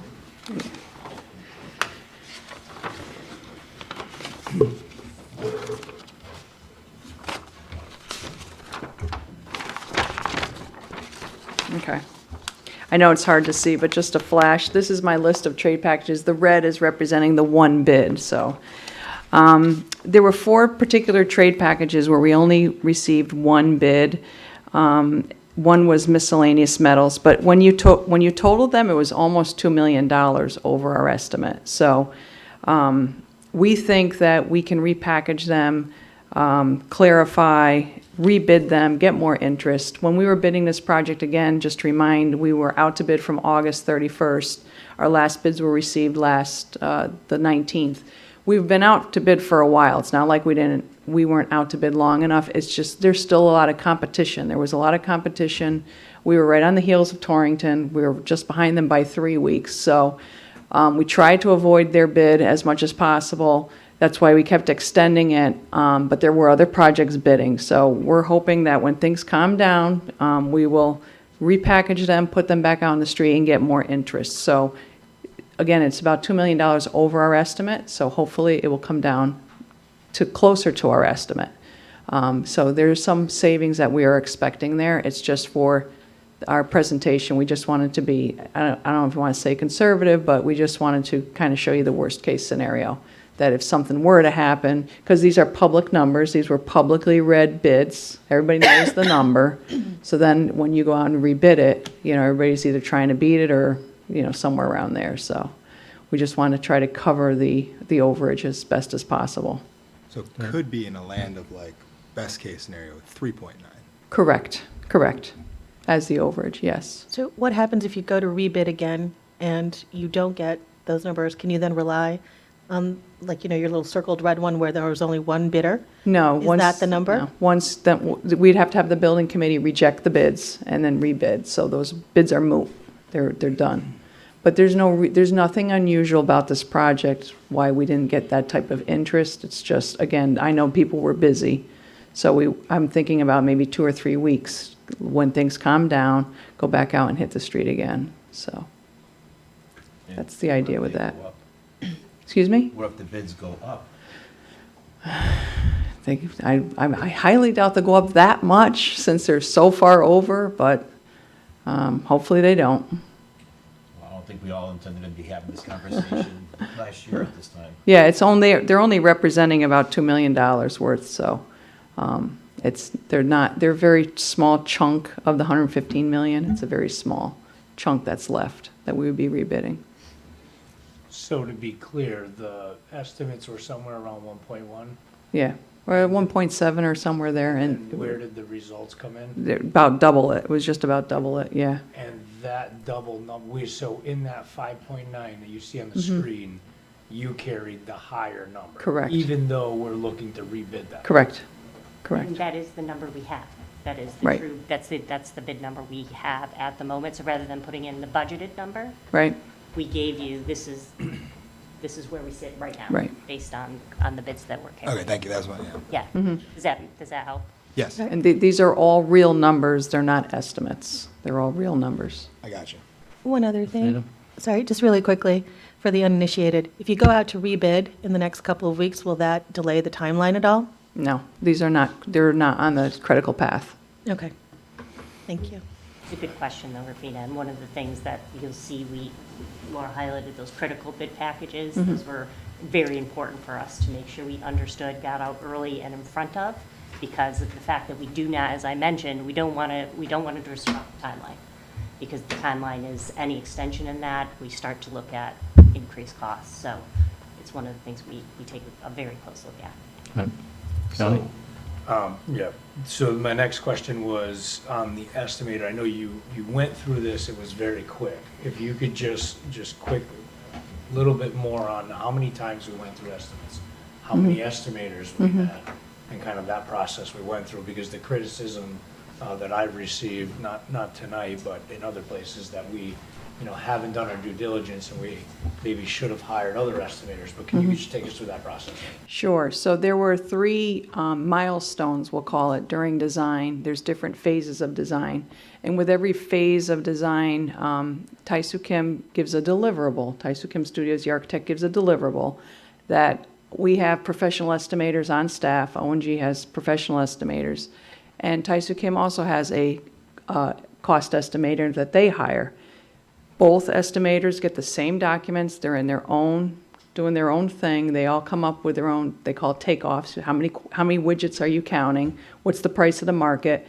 And then once the 2 independent estimators are done, we get together and we call it reconcile. How many of these did you carry? How many of those did you carry? So that you have 2 separate opinions on what the cost of the work is. And we try to get them to see the same project. They may not agree 100%, but at least kind of be close. And every time we did that, we were over budget. So started with the first estimate, we're over budget. What are we going to do? So the professional team will put together with input from everybody. Everybody was involved with input with what could we possibly do to reduce costs. Because don't forget, this was kind of going on over the whole COVID, how price escalation was going on. So we were constantly fighting the market in that respect. So with every estimate, we did that whole process. Come together, come to an agreement, this is what it's over, what are we gonna come down to? And every time the building committee put in that effort to figure out what are we gonna take out, and it happened 3 times. 1, 2, 3. So before we went out to bid, we thought we were gonna do great. Although we knew what was going on with the market, you hear it going on all around the state, how bids are coming in, bids are coming in, bids are coming in. Fingers crossed, just test the market, see where we're at, because time is of the essence, and this is where we are. So it's not, so it's like, here we are again. So that's a good lead into my follow-up question. So we did 3 different rounds with 2 different estimators that worked separately and then reconciled. Correct. Then we went out to bid completely for actual numbers. Correct. From what I understand, using the hard costs and where we are, we're about 4% over. Correct. And without getting into other projects, just we discussed at the building committee other projects that you either ONG or CSG were working on, and where those percentages were coming in on average, and were they higher or lower? They were higher. They were about double higher on average. And I can't speak for CSG, but I'm just speaking from our current recent experience. That's correct. I mean, we've seen 3 projects come in the last, all bidding simultaneously or within the same time frame, and some of these other projects are coming in 8, 10, 11% higher.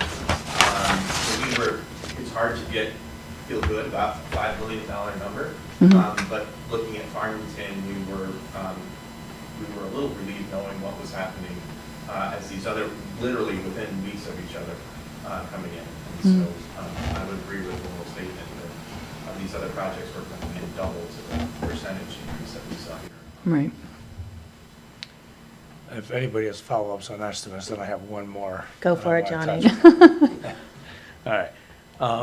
And without getting too specific, because this isn't a discussion we've had in the building committee, we talked about option 1, we talked about option 2, we talked about option 3 going to referendum. And then if referendum fails, we are basically going back to visit a portion of 1 or 2, whatever that looks like. What kinds of items would we be talking about cutting at this point, since we've already looked at things like tennis courts, and we've tried not to touch anything programmatic, et cetera, what types of items were thrown out there during discussion, although they haven't been evaluated, that that the town would be looking at in cuts? Do you want me to answer that, or you want to? I mean, I was just, things that we're trying to obviously not affect programs. Things I was thinking of was leave the temporary parking lot there. Don't take it out. Which would, savings on the taking out of the parking lot, but would not allow the green space that we had be there before for javelin Right. or the concerts or things that we were using it before. Right, or let the town take it out. Again, it's everything that we're talking about taking out, it's gonna have to be, there's a cost to it somewhere else. It's just, you're not paying for it right now. You're not doing it right now. And if I recall, we discussed potential of not touching Monteith Drive and the double lanes and all the traffic backup that we're dealing with now and the improvements we're supposed to be making. Right. We talked about granite curbs versus concrete curbs and that savings, and then, granite curbs are forever, concrete curbs you're fixing every year, or you're replacing them much sooner at a pretty good cost.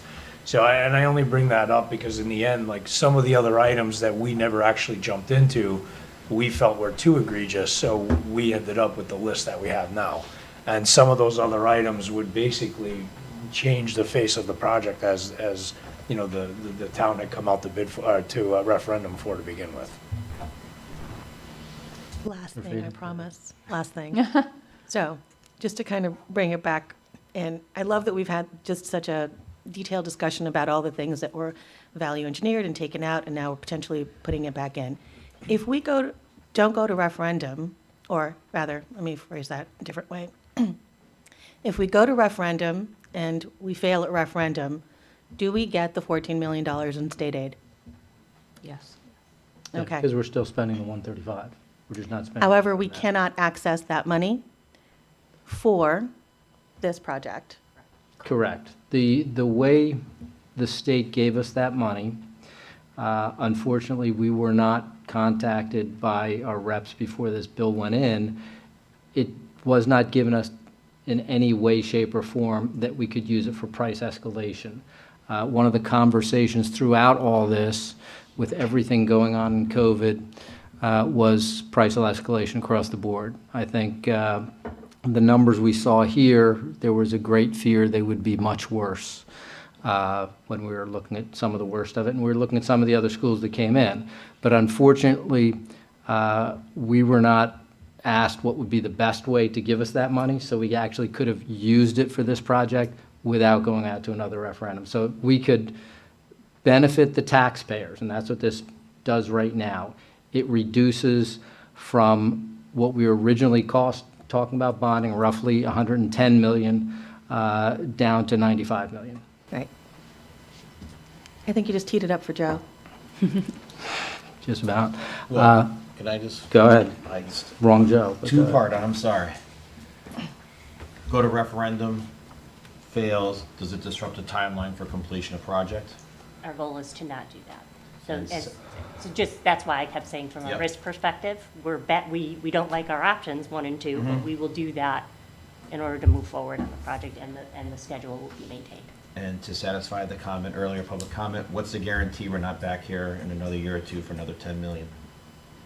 And I'll ask my professional partners to chime in on this, but what we're dealing with now is real numbers, right? It's not estimates, it's bids. We know what things cost, and we're applying those costs against the budget that we currently have. So from our perspective, this is our estimate. These costs are held, as Laurel mentioned, for us if we make our decisions accordingly in a timely fashion. So these are the cost estimates and what the project will cost. And we'll never be back at this conversation again. From our perspective, we don't see a reason why we would be back here based on the fact that we're dealing with real numbers in front of us versus estimates. So the word I heard you use was guaranteed maximum price. So these bids are all in, they're solid for 90 days. And moving forward, we have actual bids and actual numbers that equal this number. Correct. And the only way that this number can change is if we go out to bid on those 4. Right. And we are fairly confident we will save money, not come back. Right. And if for some crazy reason it was higher, we would then have to further cut at that point. Right, you would have to do something to offset that, but it's considered, it's called a guaranteed maximum price, and the majority of the contractors all have bonds as well, so they're all bonded, so once we go into contract, if something happens, there's a bonding company that would be taking over, so once we lock everybody in, we're under contract, we're going. And what's the end of the 90 days? What's the date? She had around January January. 10th. But obviously, I have 3 different dates, but starts with the Yeah, first one, approximately. October 6th. Thank you. Okay. I think we are good. Thank you for your presentation and all the work the building committee has done throughout this process. None of us expected to be here, but none of us expected COVID. None of us expected interest rates to change how they did or anything else is happening, so thank you. Here as well, though. Great, thank you. Thank you both. We will now move on to item D2, financial forecast. Joseph Swetke, our Director of Finance.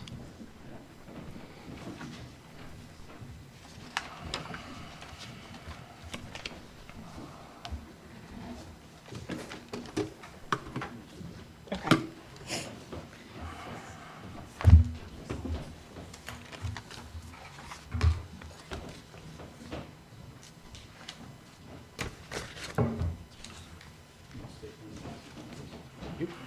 Those get complaints that my graphs and charts are too small, nobody can see them on the board, so I gave you a visual aid.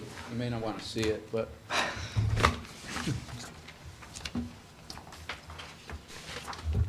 I don't remember the last time, well, I do remember the last time I did this. I don't remember how many of you were actually on the board, on the council when I made my last presentation. I think it was a pretty much different council. So let me go over a couple of things. For those who have heard it before, I apologize for the redundancy.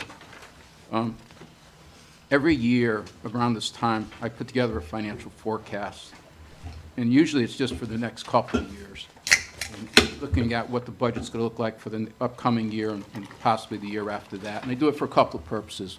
One is to obviously do the budget, and 2 is to project what the tax rate is going to look like, and 3 is to see what our debt situation is going to look like. When the high school conversation started back in 2017, I started expanding this to 5 years, and over the course of that time period, it actually grew to a 10-year financial forecast. Basically what we do is I look at the history of the town. I've said this before, and I'll probably say it every time I do this. This town tends to repeat a lot of things. You're pretty stable and consistent in a lot of things you do. So doing some of the expenditure forecasting is not that, it's not that difficult. So we know based on history that this town has a history of, or a practice of giving the town and the board anywhere between, in the old days, 4% and 5%, and in the more recent 10-year history, in the 3% range for expenditure increases. The town has a problem, not a problem, the town has a practice, or had a practice of roller coaster debt issuance and roller coaster debt service. We've pretty much flattened that out over the past 12 years, made it more predictable. But still, the town's fairly consistent in doing that. Matter of fact, you're doing that now. So you are fairly consistent. The town also has a policy on capital improvements, and we try to adhere to that policy. You know, so much of our budget goes towards capital improvements, finding cash for capital improvements.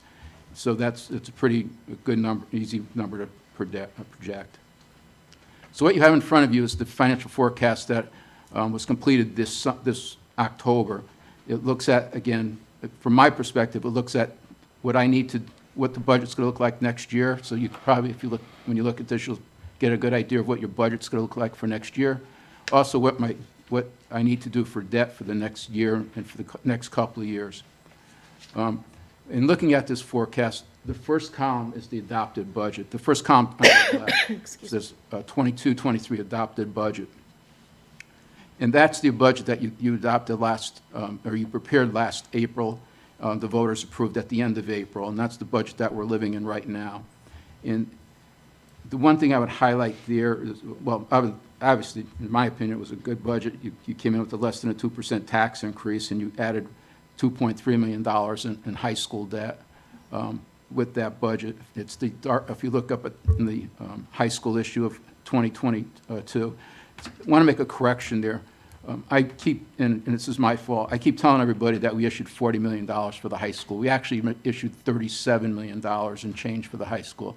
We did issue $40 million in total, but there were some other projects, I was reminded, that were in there that did not relate to the high school. They related to other Board of Ed projects, into town roads, into some open space. So there was $37 million in change that we actually issued. We issued that at a 2.38% interest rate, net interest rate. And I just keep that in mind as we go through this forecast, that $40 million was issued in, we actually issued that in February, we closed in March, and the net interest rate was 2.38%. So you added almost $2.4 million in debt service, and you had a 2% tax increase. So it was a pretty good budget year. Going forward, I prepared the forecast this year, doing a couple of things that are probably, their assumptions are taking, I'm assuming things that may be on this forecast. One is there's been a lot of talk about the 1928 building. So in this forecast, I did plan, even though there's nothing in our budget for it, and even though there hasn't been a bond authorization for it, I did include in this forecast bonding in the outer years for a 1928 building. I did that at a $5 million rate. I'm not sure what your rate's going to be. I did hear talk based on the meetings I've attended. $5 million seemed to be a number out there. Also out there but is in the debt service number, the non-high school debt service number in those years is $3.4 million for ventilation projects for the elementary schools. And I based that on our capital budget. Let me back up a little bit. The capital budget, it was the basis for the debt service for the non-high school. So when you see those numbers there, I used the adopted capital budget. That has $3.4 million for the ventilation for the elementary schools. That has road projects, road bonds.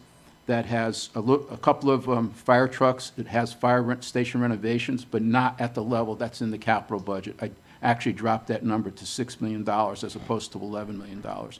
So there are some assumptions in that number. And I'm just going to point out that number because it's going to be a key driver as we go out to the later years. So again, we'll start from the beginning. Education, I'm assuming going forward over the next few years, they're going to average about a 3.2% tax increase. That's actually slightly down from where it was in my last forecast. But again, this is not a static document. This actually goes based on history, and the most recent history is showing that their actual increase has been less than what we were forecasting before. So they're down to about a little over, just slightly below a 3.2% increase. Conversely, the town is just the opposite. The town we're now looking at, the town we were historically forecasting like a 2.99, 2.98% budget increase each year. Thanks to what you did last year for the town by adding money in at the last minute, you actually boosted that forecast, that average up to a little over 3%. So going forward, looking at what the town's needs are for next year and town's needs for next year are probably 5%, but the likelihood is based on history that will be around a 3% increase. And that carried forward going out. Board of Ed pensions, that's the contribution to the defined contribution plan for the non-certified Board of Education employees. That's one of our largest expenditures, growing expenditures. If you look at that, and it's been growing. We're projecting it's going to grow by about $75,000 to $80,000 a year for the next 10 years. And then in the high school, the debt service for the non-high school projects. Again, that has some items built into it that are not included in the capital budget, but it also incorporates the capital budget. We have the 3.4 for the elementary school ventilation. We have $5 million for the 1928 building. We have a reduction in the renovations to the fire stations from $11 million down to $6 million. And we have bond issues assumed going almost every other year for road products of $2 million. So there's a lot of debt that we're looking at, non-high school debt, that's we're projecting going out, and based on our capital budget, based on the conversations we've been hearing at the council meetings. And if you look at that number, right now for this year we budgeted $6.9 million, and we're projecting a steady increase in that number. Next year, projecting that if all holds to course, we'll be at a $7.2 million. The next year after that, 7.4. And then 25, 26, we're going to jump to almost $8 million. So we'll go from 7.4 to $8 million, $600,000 in non-high school debt.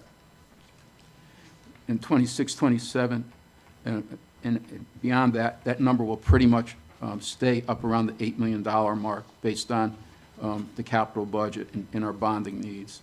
So that number is going to go back up. It's been going down as our older debt falls off, but with newer debt coming on, we are going to go back up to that $8 million range. And that's always actually been a target of ours, was to keep stabilized debt service at the $8 million range. So it's not something that is necessarily bad at this point. It's something that we've, when we started doing these forecasts 10 years ago, that was one of the plans, was to always keep debt service at an $8 million number. So we'll be back at that number in a couple of years. The next item is the high school issue of 2022, which I mentioned before, so I'll skip that part. But that will start actually going down.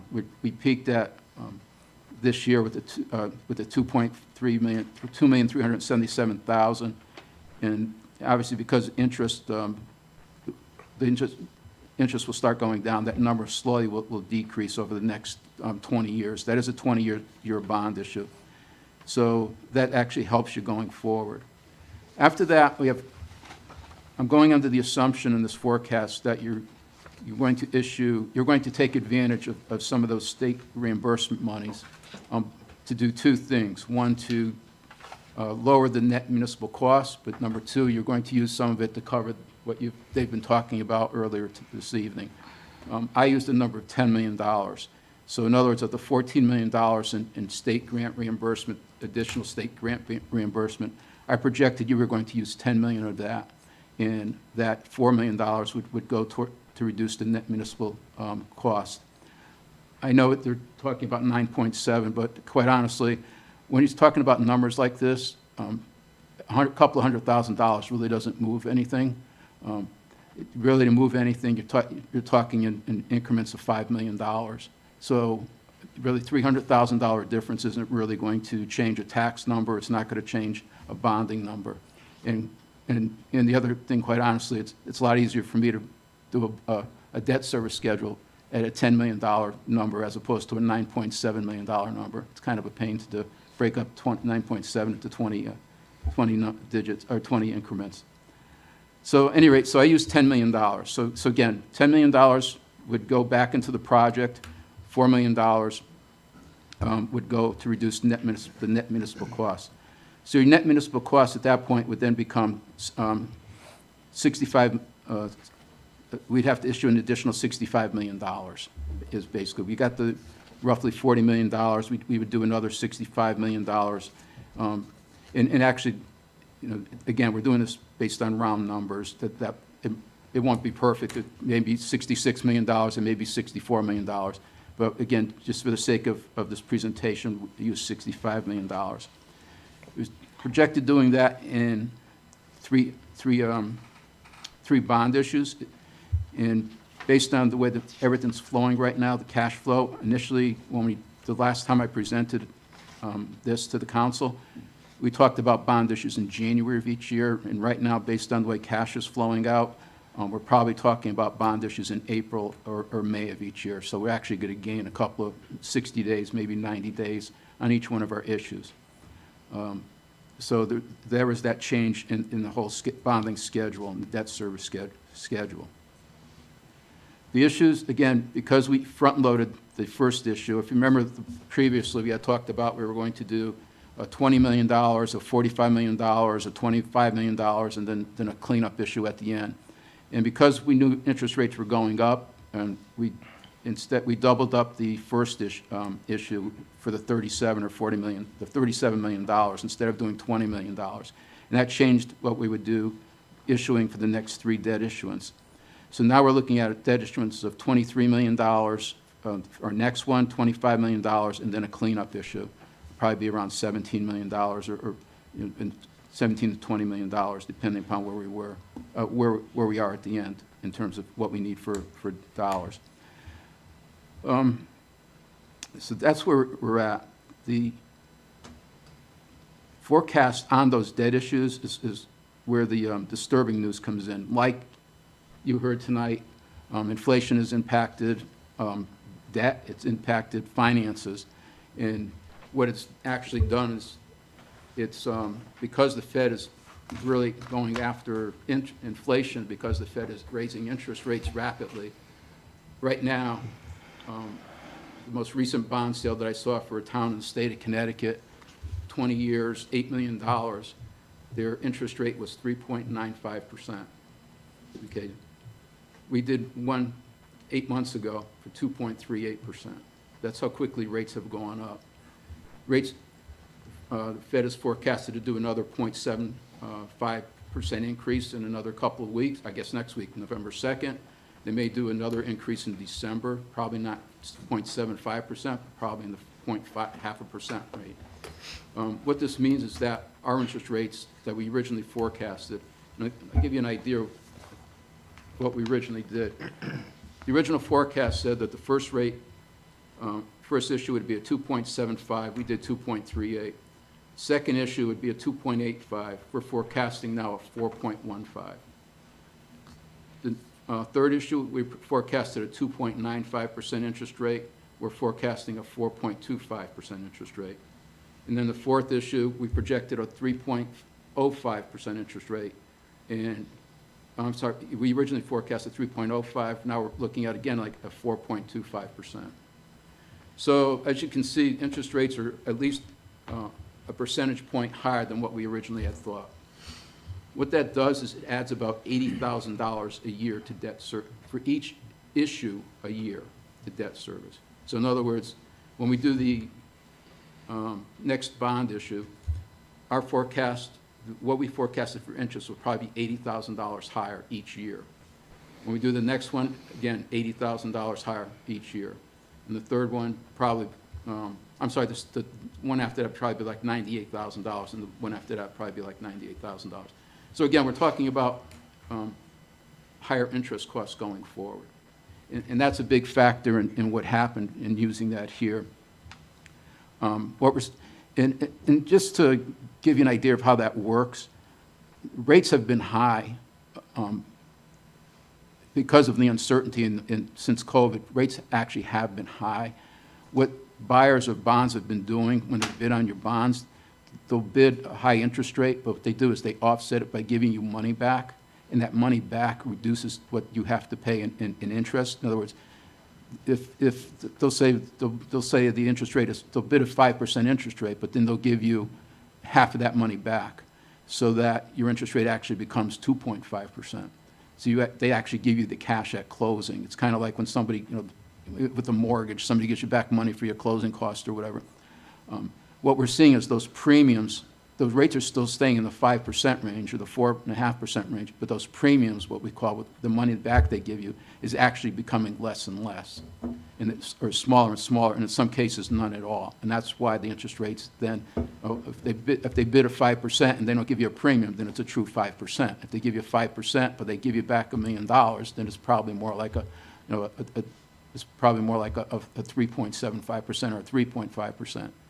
So we're seeing those premiums getting smaller, and that also impacts this forecast, because when we did these forecasts, we always built in that those premiums would go back into interest and would lower some of the would lower the debt service cost each year. We would apply those premiums over the first 3 years of the bonds.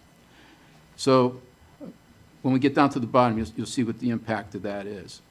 Grand list is that second section is somewhat of an unknown. There's two things of concern here going forward that have changed since the last forecast.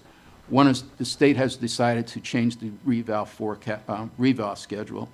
So we were supposed to do revals every 5 years. Next year, 23-24 is a reval year, and for those of you who don't know what that means, your houses are being reassessed, they're being revalued, and of course, the market's been really great for, for selling your house, not so great for buying a house.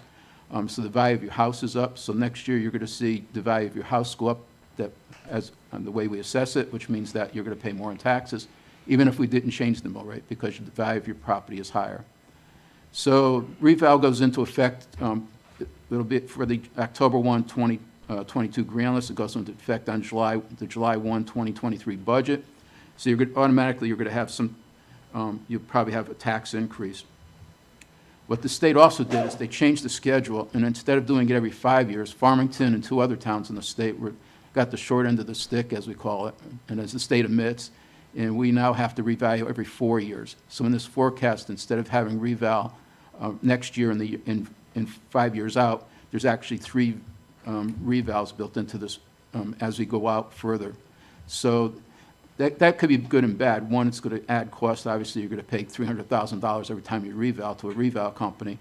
But 2, more frequent revals may actually help us capture the market fluctuations, if there happen to be any, going forward sooner than most other towns.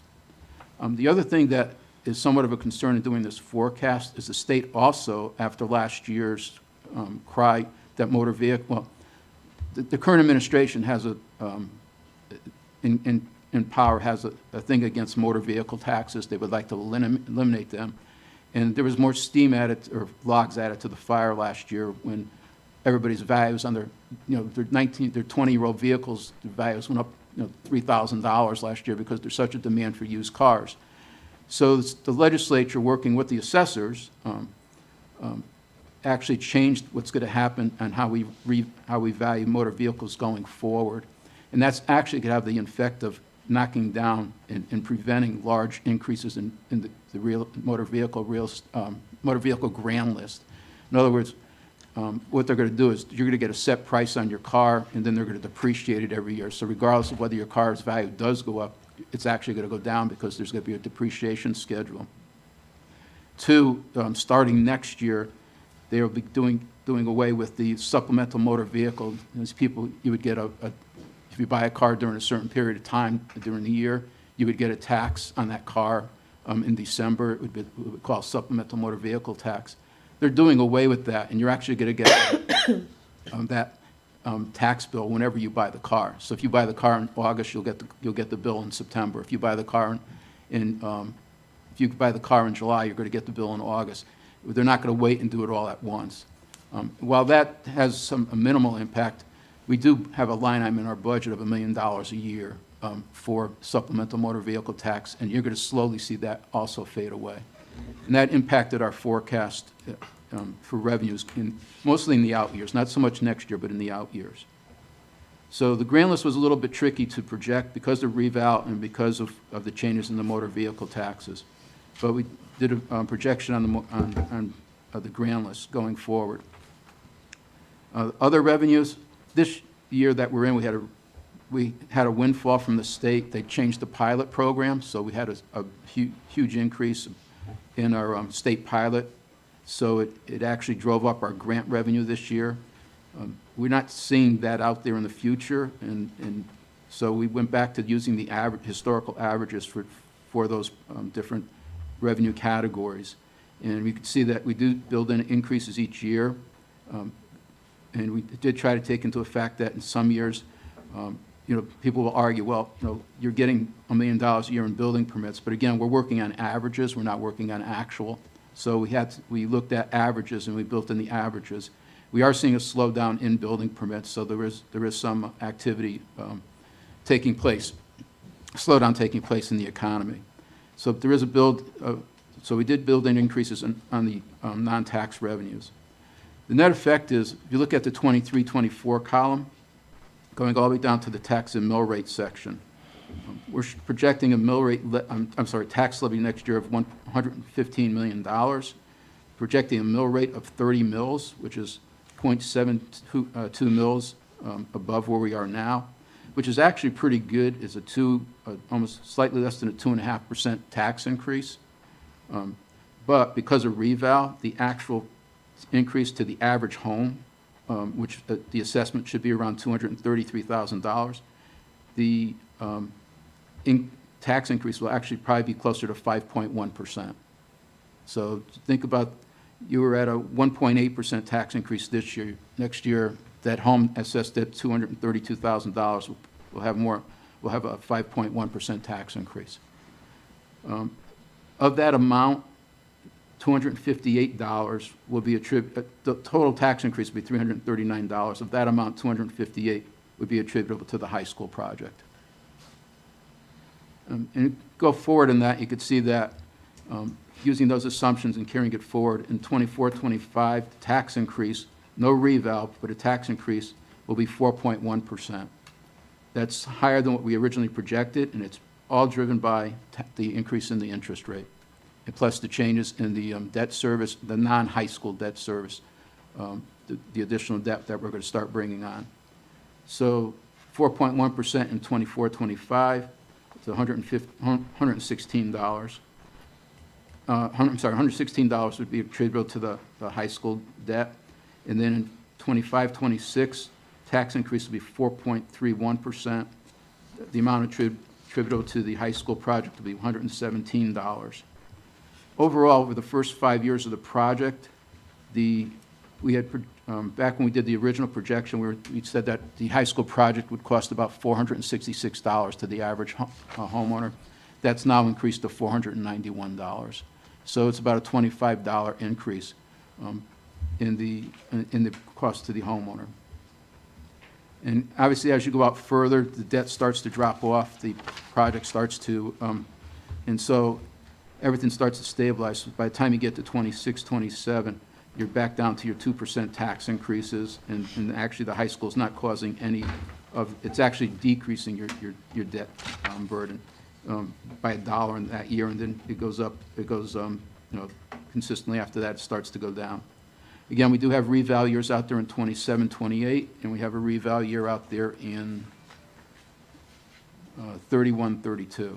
So you have three revals coming up, and some unknowns with the grand list, and some unknowns with the and property motor vehicle taxes. So, and the one thing I would caution you about this is we kind of have a different philosophy than most people than what I originally had. We loaded up on debt this current year because we knew we knew rates were going up. We knew that we wanted to capture the low rates, and we got in right at the right time to get those low rates. The thought now is that if you listen to half the economists out there, this world's going to crash in the next year, and we're going to have a recession, and the Fed's going to have to start cutting rates. Then you hear people say, no, it's not going to happen. Just my experience is that I've been in this business 44 years. I've done a lot of revals. We used to do them every 10 years, then we did them every 5 years. And I went back and looked at whenever I was involved in a reval, and 70% of the time that I was in a reval, whenever the reval was implemented, right after that we had a recession. So if I were a betting person, I would say that we're probably going to have, there's a really good chance we're going to have a recession next year. I'm not sure how severe it will be, but we probably will have a recession next year, and the Fed will start cutting interest rates, or at least holding the line. Based on that, my actual philosophy or thought now is to try to wait to issue debt instead of as long as I can. And of course, that will depend on cash flow. At a project this size, we can't, and the smaller projects, obviously we have enough money in our reserves to advance cash and manage cash flow. On a project this size, we don't have that type of money sitting in reserve, so we have to issue debt in order to keep paying our contract, or keep paying the contractors. So we will have to issue debt, but again, we're going to try to, at least I'm going to try to manage it to see where rates are going, and so some of these numbers you see, these 4.25, 4.5s, they may come down a little bit and save us a little bit of money as we go forward. We'll manage that, and that's been something I've mentioned to you and to the building committees since 2017, is that this is a forecast on the debt issuance, and we will manage it as best we can to minimize the impact. And CJ, can I just add one thing? Yes, go ahead. And I say it every time that Joe does a forecast, is that I just get nervous that when we do our forecast, that everyone remembers that this forecast is a moment in time, and that it's a moment of time that we're looking at, and that Joe does a wonderful job forecasting, but again, what's happened over the last year, we don't ever know about COVID, we don't know that inflation, we don't know what the state grants are gonna be, we don't know what's gonna happen. So we really are, it's our best guess, and Joe does a wonderful job giving us a best guess, but it is still just a moment in time. And so I say that every time we do it, because people see these numbers and they stick to the numbers and they look at it, but it's just guesstimates on everything, our best guesstimates. And having 44 years of experience, Joe has a pretty good idea what it's going to be, but again, it's just a moment of time. So that's all. I'm sorry. Yeah. Just, I think the numbers are pretty good, but I also, I think the forecast is pretty good, especially for next year. But at the same time, I don't think this is a bad forecast. I know, saying we went from 466 to 491, we actually increased the burden on the taxpayer by $25. But considering what you're getting and considering what we're going through, that's not a bad deal. And even being, 5% over on your project is not a bad deal. I mean, like I mentioned before, there's some projects that came in considerably over. You're 5% over right now on your project. You should probably congratulate your building committee, because that's a good job, in my opinion. And I think, looking at a 491 as being the worst-case scenario, when you have the flexibility that we have, I think you're sitting in a pretty good position. Well, Kathy did say she's not questioning your forecasts. And, I mean, I'll just kind of add to that. Of course, it is true. Every time we do any of these forecasts, there are a multitude of assumptions that we're basing them on. Right. And interest rates, no one a year ago was forecasting that interest rates would go up 3% within roughly 6 months. The last time that happened in this country was over 20 years ago, so it's not something you generally see. So not to question the forecast, but things changed drastically, and as Joe pointed out, this difference in the cost based on the high school project right now is due to interest rates. We didn't know what the Fed was going to do. We couldn't have assumed they'd raise rates as quickly as they did. And with that said, I'll just open it up to questions for anyone else up here on Joe's presentation. Rafina? Yes. Listen, I'm the top of the class. I have to raise my hand. Okay. So when we all, a couple of years ago, last year, June 3rd, as we were preparing for the referendum, the number that was 466. Next year, over the course of 5 years, it's $466. So if I heard you correctly, based on all of the projections, that number will increase $32 to $498? Your average tax? No, increase $25 to $491. $491. Okay. I think that's $25, right? Yep. Yeah. Okay. So again, all things being equal, this is the budget going forward. Your average taxpayer will not really notice any difference because it's a very marginal amount, your average taxpayer. I know that there are implications with that going forward. Now, what happens the following year? Does that number then drop off a little bit? Well, that's a cumulative number. I mean, eventually it will drop off. Mhm. Basically, what you're looking at is, over the next, you're going to, again, next year, it's $258 is of the tax increases attributable to the high school project. The following year, $116 attributable to the high school project. Following year, $117.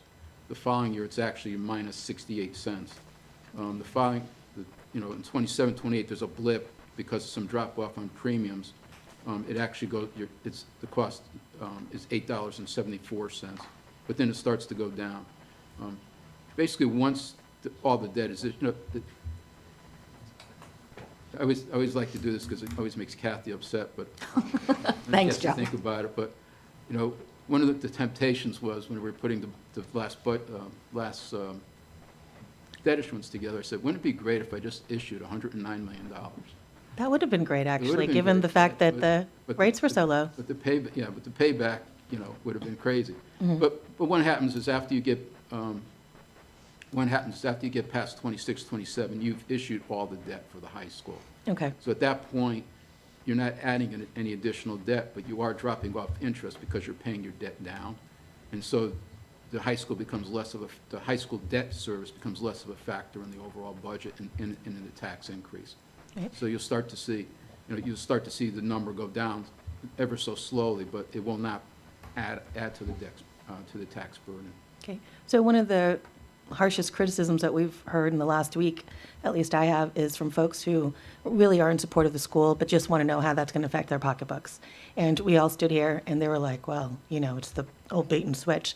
I just want to make sure that, though, there is no bait, there is no switch. We're still delivering, as we promised, the high school, and it will be a very, very marginal increase that we promised a year and a half ago.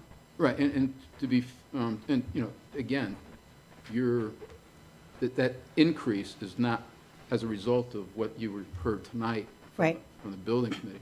That increase is primarily driven by the change in the tax rate, the change in the interest rates that we're going to have, we project we're going to get by borrowing money. I mean, that's really what's going to drive, what's driving that number. It's not the way it would work is if you go to referendum and you get an additional $10 million appropriation, that should not have an impact because you're getting a higher reimbursement rate from the state of Connecticut. You're actually, if we use the same interest rate, if the interest rates being equal to what our original assumption was, there would actually be a net decrease because you actually would have a $4 million extra dollars in grant reimbursement that would reduce your net municipal costs. Again, when we did that first forecast, it was on $109 million. We're now saying we're only going to issue $105 million. So we're issuing $4 million less.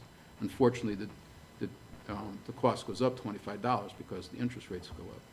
If we have that recession next year and the rates start going down again, that number will change and that number will come back down. So about those interest rates, what is the longest we can hold off for the next round of bonding? That depends on cash flow. And, right now I don't have a really good cash flow forecast on this project. If you start awarding contracts and assuming you break ground in November, all your criticals, it's really going to depend on what it goes out. I'll probably have to sit down and look at what the bids came in at, what the contracts are awarded at, and then what their timeline is for, and then we'll see.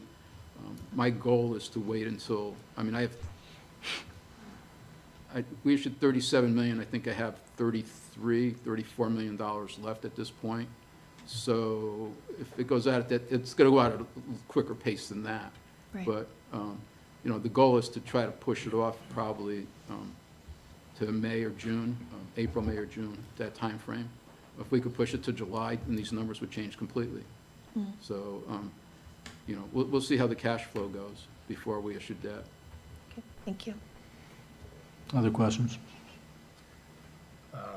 So the 466 and the 491, that's what everybody's going to hang their hat on, right? Because the 466 is what we gave out there, even though that was an assumption, a good assumption, with really well thought out processes. But it was a snapshot in time. It was also 3 years ago. Yeah, exactly. And now we're talking 491 with an additional 10 million put into the project. Did you run those numbers for 5 million? I did, and 5 million would actually keep you at the 466. So when you said that that couple $100,000 doesn't really make a difference, so the difference between that 466 and that 491 is really $5 million. Right. Basically, what you could figure is every $5 million would be $25. So if you took the actual, full, you took the full $14 million reimbursement, additional money reimbursement, you figure $70 comes off that. You would go below the 466. You'd go from 491, you go 421, 422, somewhere around that area. So it's basically every $5 million. So basically, anything that we're looking at, whether it's the overage a portion of the alternates or all the alternates, it's basically an interpolation between those two numbers. Okay. Hold on. Any questions down here? For Shana, go ahead. Since we're talking about $5 million, I noticed that you put the 1928 building, the cost of that, and you said it was bonded at $5 million going out. Does it start next year as well? No. Actually, if you look at what you're looking at for the 1928 building it would be packaged in two bond issues. It would hit in 25, 26, and 26, 27.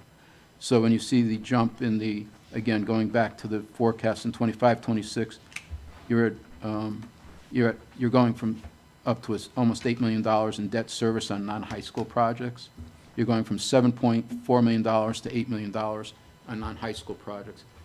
In that year, you're talking about putting on half of the debt for the 1928 building. You're putting on probably 2/3 of the debt for the ventilation projects for the schools, and putting in some money for the fire station renovations. Right, but at that point, the high school building should be almost, if not complete. Let's see, by 26, 27, all of the high school debt will have been issued. Joe, for comparison points, when you originally did the forecasts, you didn't have 5 million for the 1928 building. How much did you have the fire stations at? 11. So It's a trade. basically, that's the same 11 million. When we did the original forecast, we have 11 million just for the fire stations. Now we have 5 for the 1928 and 6 for the fire stations. Yeah, So it sure. hasn't increased. That's not an added 5 million that we put into our calculations, okay? No, it's just the timing of it. Yeah. That's really what the original $11 million was over like 4 years. That doesn't make sense. It's really more like, it doesn't, that's not that it doesn't make sense, it doesn't work. It's two separate projects now. You're talking about doing a fire station project, and you're talking about doing a 1928 building, based on the conversations. If you do open school and start the demo on this building, and they could probably tell you better than I can, but once you start demo, you're going to have an open wall on the 1928 building. You've got to decide what you're going to do. So you're going to need money at that point to do something to that building. Otherwise, everybody's going to walk in and out through the back of it. So obviously, you need money at that point. Actually, I think there's not, I don't know, our 1928 building committee can describe it, but I think as long as you keep the auditorium or the band room, you don't actually have an opening. But that's neither here nor there right now for this argument, discussion. Other questions for Joe and the dollars? Financial questions? Could I Yes, just throw Kathy, one, you just can. one other Go ahead. comment in, is just that, just so we're clear, because when we throw numbers out, is that the $5 million that Joe is using for the 1928 building, that is with the assumption that we're using some ARPA funds. So I just don't want people to think that the 1928 building, the estimates are coming in, they could, at $5 million. It's more that we're planning on using the ARPA funds for it. Gotcha. Okay. Thank you. Okay, now, got to ask the other question. We've got, we're talking about bonding. We assume there's going to be some type of money coming back from the state on this bonding? If we do another bonding issue, do we have an assumption we're working off of? We're still trying to get clarity. You're talking about the extra If we $10 million. bonded- Right, if we Yeah. had bonded, I'll grudgingly say you're $10 million. If we bonded $10 million at our previous formula, that would be 1.8 million we'd get back. If we got the 30%, that would be 3 million we'd get back. That is correct. And Kat?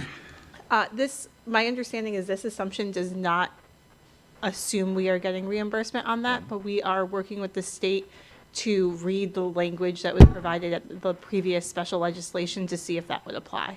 Okay. So this assumption doesn't account for anything coming back from the state. That's right, Joe? The assumptions you use for 105 million don't assume reducing that by anything back from the state. The extra 10 million. No, on the 10 million. It does not include any type of assumption that there's a reimbursement for that extra 10 million. Okay. Basically, the way I handled it was, if you go for referendum, whatever you add, say you add 10 million to the appropriation, you're doing that in order to take advantage, increase the appropriation so you could reutilize that money for purposes other than to reduce the net municipal costs. I mean, you're going to use the money no matter what. Whether you go to referendum, whether you it passes referendum, you're going to get $14 million extra dollars than what we Yes. originally had thought. Yep. It's how it's utilized.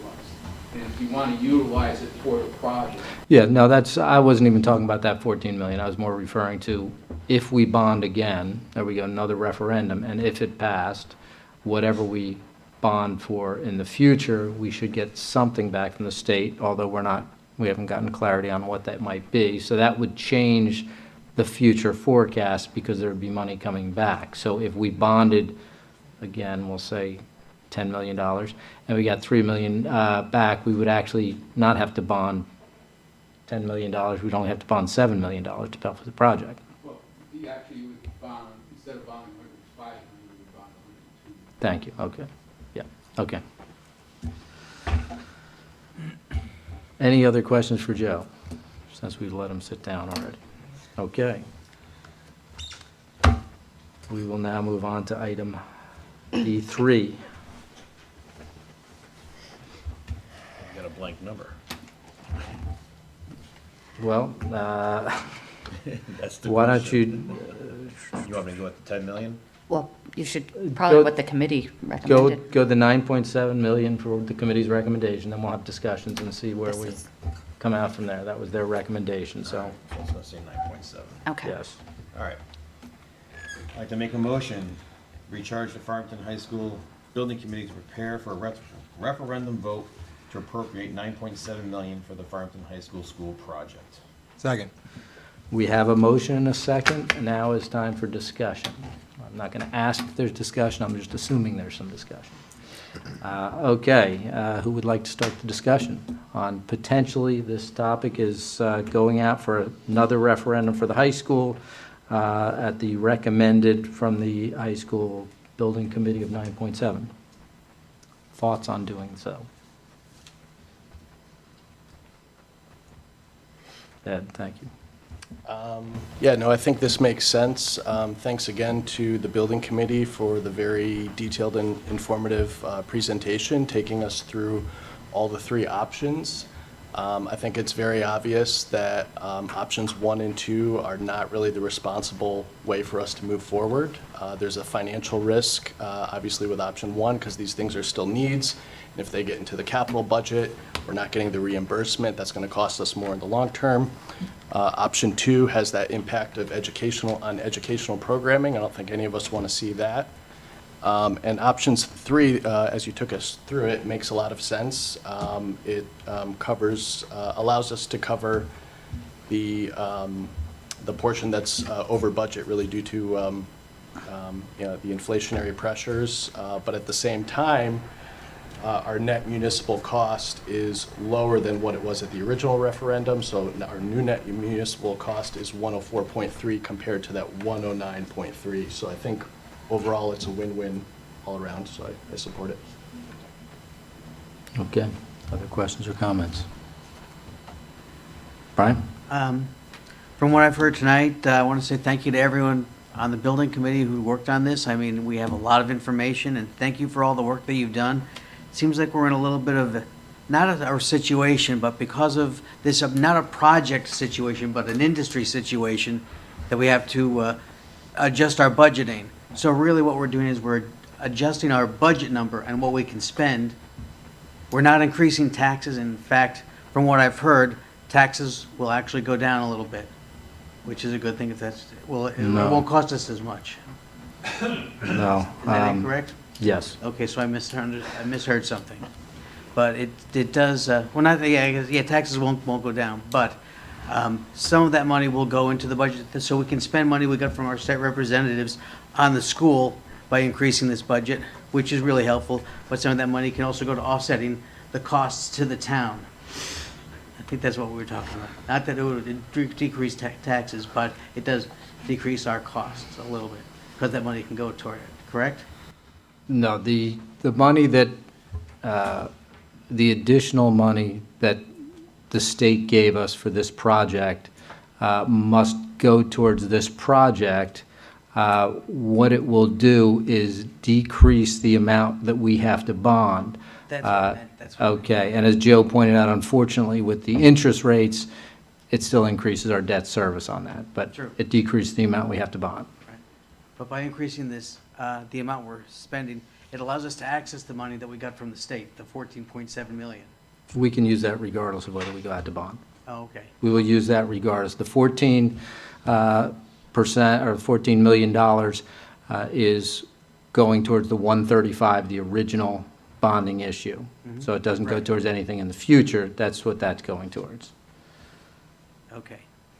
Just for clarification. Other questions or comments? Just a comment. I think this is a really wise decision to go out to referendum. I wasn't in favor originally going out to referendum because I remember the agita that I had the first time around and the sleepless nights and everybody that pitched in to make that a success. I think going forward, we just have to make sure that we communicate what the plan is and try and make it, because this is not super simple. But at the end of the day, to me, this is an efficient use of the money that the state has given us for a project that will eventually, if we use the money, lower the net municipal cost to this town to $105 million. At the end of the day, most taxpayers are just looking at their wallets and how much they have to pay in taxes. And with a, $25 increase, we have not surprised anybody. I mean, it's a little surprise, but we haven't been irresponsible in any way. That is, as Joe mentioned, a cost of the inflationary nature of the town and the state and the country at this time. So if we can explain that to people, the high school will be built on a little over budget. However, the net cost to the town is lower. We are getting the school that we were promised for $25 extra. It's not. The net cost is higher. It will be higher. The net municipal cost to the town will be, Yes, the net municipal cost will be down by $4 million. Yes. Yes, lower. right. Yep. Is that not what I said? Yeah, you said to the taxpayer, but their taxes are going up on the interest, but the net bonding. Right, but we're only paying 25. Your average taxpayer, didn't Joe say that it was $25 more Yeah. to the average taxpayer than what we promised from 466 to 491? Correct. Okay. Keith? So, a lot of, the biggest thing for me in preparing for this was the ad alternate list. And as I said in my question, I thought it was important that each ad alternate, we would go through it and really figure out, is there a need for each of these things that, again, had at one point been said, we do not need them. Why should they be included? And I think a really good job of explaining those was done. I agree, if we're going to build a school, then we should do it all the way. I think they've done a good job explaining why these things are necessary. That being said, I'm hung up on the potential, on that 5.9 number, that it could be 3.9. And at that point, if we go forward with the 9.7, right, was the initial number, as a taxpayer and people really, entrusting us with their dollars, there's potential that we don't need that. We could need, 7.7. There's no real way of knowing that right now. I'd like to see as much of this get in as possible, for sure. But that $2 million takes care of wood ceilings, operable wall, and 3 or 4 other of these things, on this ad alternate list. Or it takes care of a tennis courts, operable wall. It's hard just to write a blank check without knowing what that number is. I know no one here has a crystal ball, but that's where I'm hung up. And I don't know if the building committee spent however many months, nights sharpening their pencils and doing that. And I think that that's what the town charges us to do. I'm in favor of getting as much stuff as possible. From a personal perspective, I have 3 kids that are going to go through these schools. I want them to be nice. I want them, but we're here to make sure that we're being responsible with everybody's money and to try to serve both masters, get a really great school, have everything that's in the ed spec, but also do it as as not cheaply, but as fiscally responsible as possible.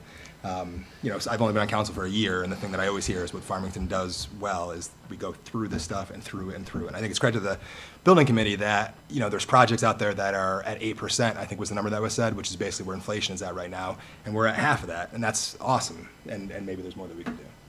Maybe. I hope I'm not keeping us here for another 3 hours, but we got to get to it. It's still early. It's not even 10 o'clock. Thank you, Keith. Other questions, comments? So, I've had the luxury of spending a lot of time talking about this over the course of the last 60 days as these numbers have been going out and coming in. And anybody who knows me, I'm not one to want to just spend money to spend money. Yeah, I look at cost and I look at value. Some of the discussions, as the building committee would know, like porcelain tile, didn't take very long to convince me on that one. Took a little longer on the operable wall. I think they've got me. But at the end of the day, we have to look at, the overall picture. And I share a little bit of Keith's things, and I do think there's obviously some room. The part that I don't know and the part I haven't experienced is we go down this road over the next 2 years, and is there a possibility that this is under budget? And I will tell you, for every person I've ever built a house for, that doesn't work out that way. The money that you allot is the money that's spent, and you start to pick and choose. Now, taking my building committee hat off and putting my council hat on, looking, at the overall picture, we can sit here and play with the numbers. At the end of the day, the building committee has the final decision on what actually goes in and what doesn't. So whether we take out 300 grand and say we don't really like those windows that let in the fresh air, the building committee may say, you know what, we're going to go after something, something else, and we're going to prioritize that. So it's hard to sit here in a vacuum and just say, let's pick a number. I do agree with Keith that, we've got to be stewards of the money. $25 is not a lot, but to some people it's a lot. And that's, I think, one thing that we have to keep in mind, that when we make this decision and we vote on this 9.7, that we don't take it lightly. I've been fortunate enough to be very successful at different parts of my life. Well, not everybody has. And we have to keep that in mind.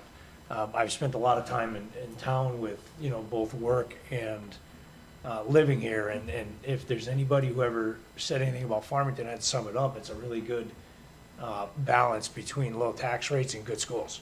Any realtor will tell you that. Any builder will tell you that. Anybody who lives in town will tell you that. I do think the building committee did a good job, and exclude myself for that for a second and say that overall the committee looked at this and said, we're getting this extra reimbursement for 14.7 million. We're not going back looking for 14.7. We're only going back for the overage and those things that we really had to hold our nose when we cut or put them in the ad alternate list. So I would be hard pressed to go down further than that. Maybe that difference between that 1.7 and that 2.7, whatever, that $1 million that is within those single bids. So I probably could support something a hair less. I just don't know if I would go very far down. Thank you. Joe? I just want to thank Meg, Johnny, the rest of the committee. I can't imagine the hours that you guys have spent doing this. It is obviously painstaking for the last how many years that you've been going through it, so I do appreciate all your hard work. I know it's all on your own time, and I know you've taken away from your own family time and personal lives, so thank you, thank you, thank you. Obviously, we all voted on a school a couple years ago. We had all this in mind, that we're going to provide A, B, and C to them, and I want to see that school be completed as we said. But like we're saying, we have to be a little bit of stewards of the money and sort of hope for trying to get the best bang for our buck.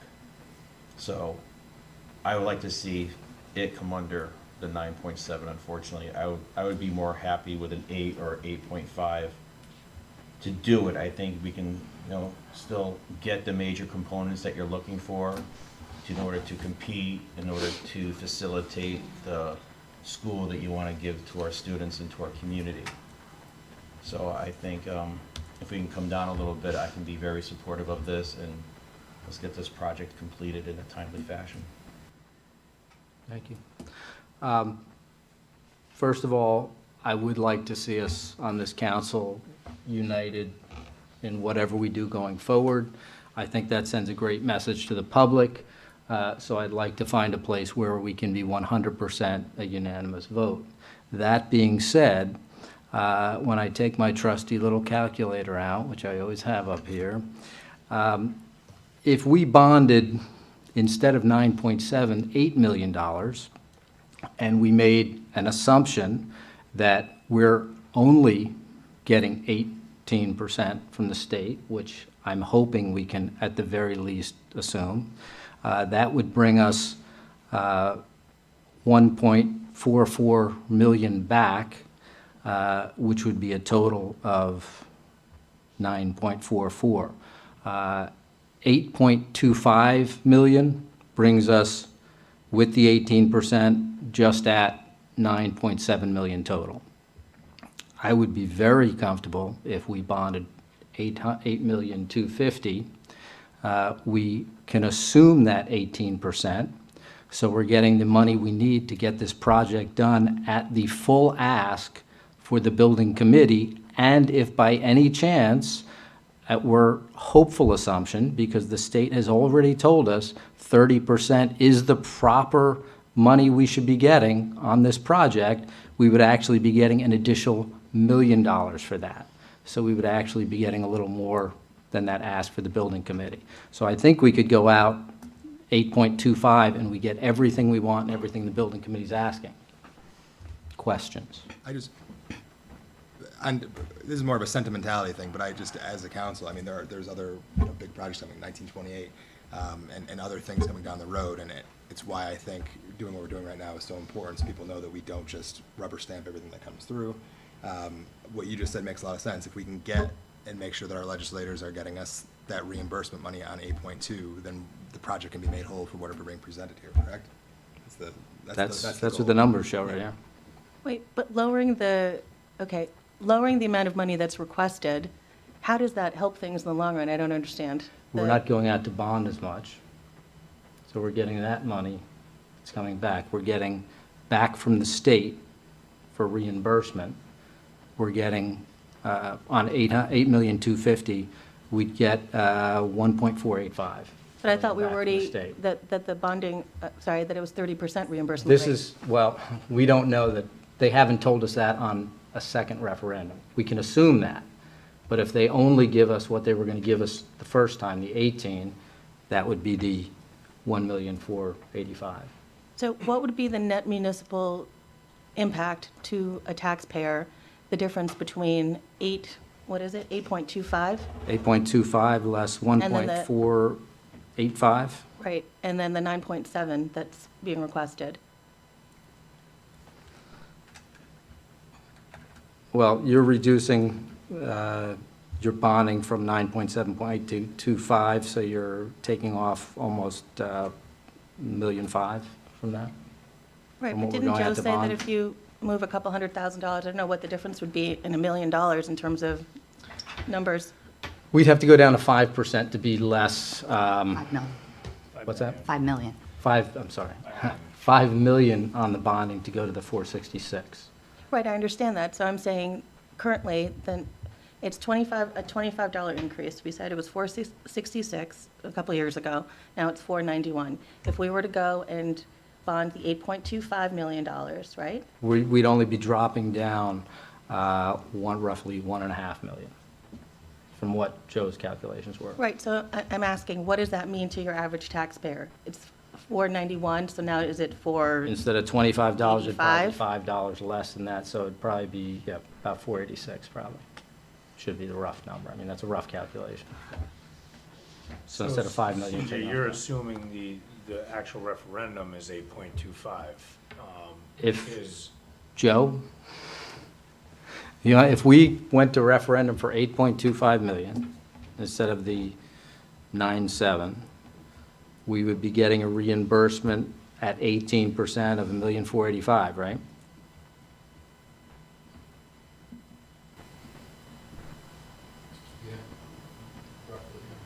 So, just to be clear, what I was going with this is this is a confusing subject matter, these reimbursements, Yeah. and what we're going to referendum, what's actually coming out of our pocket.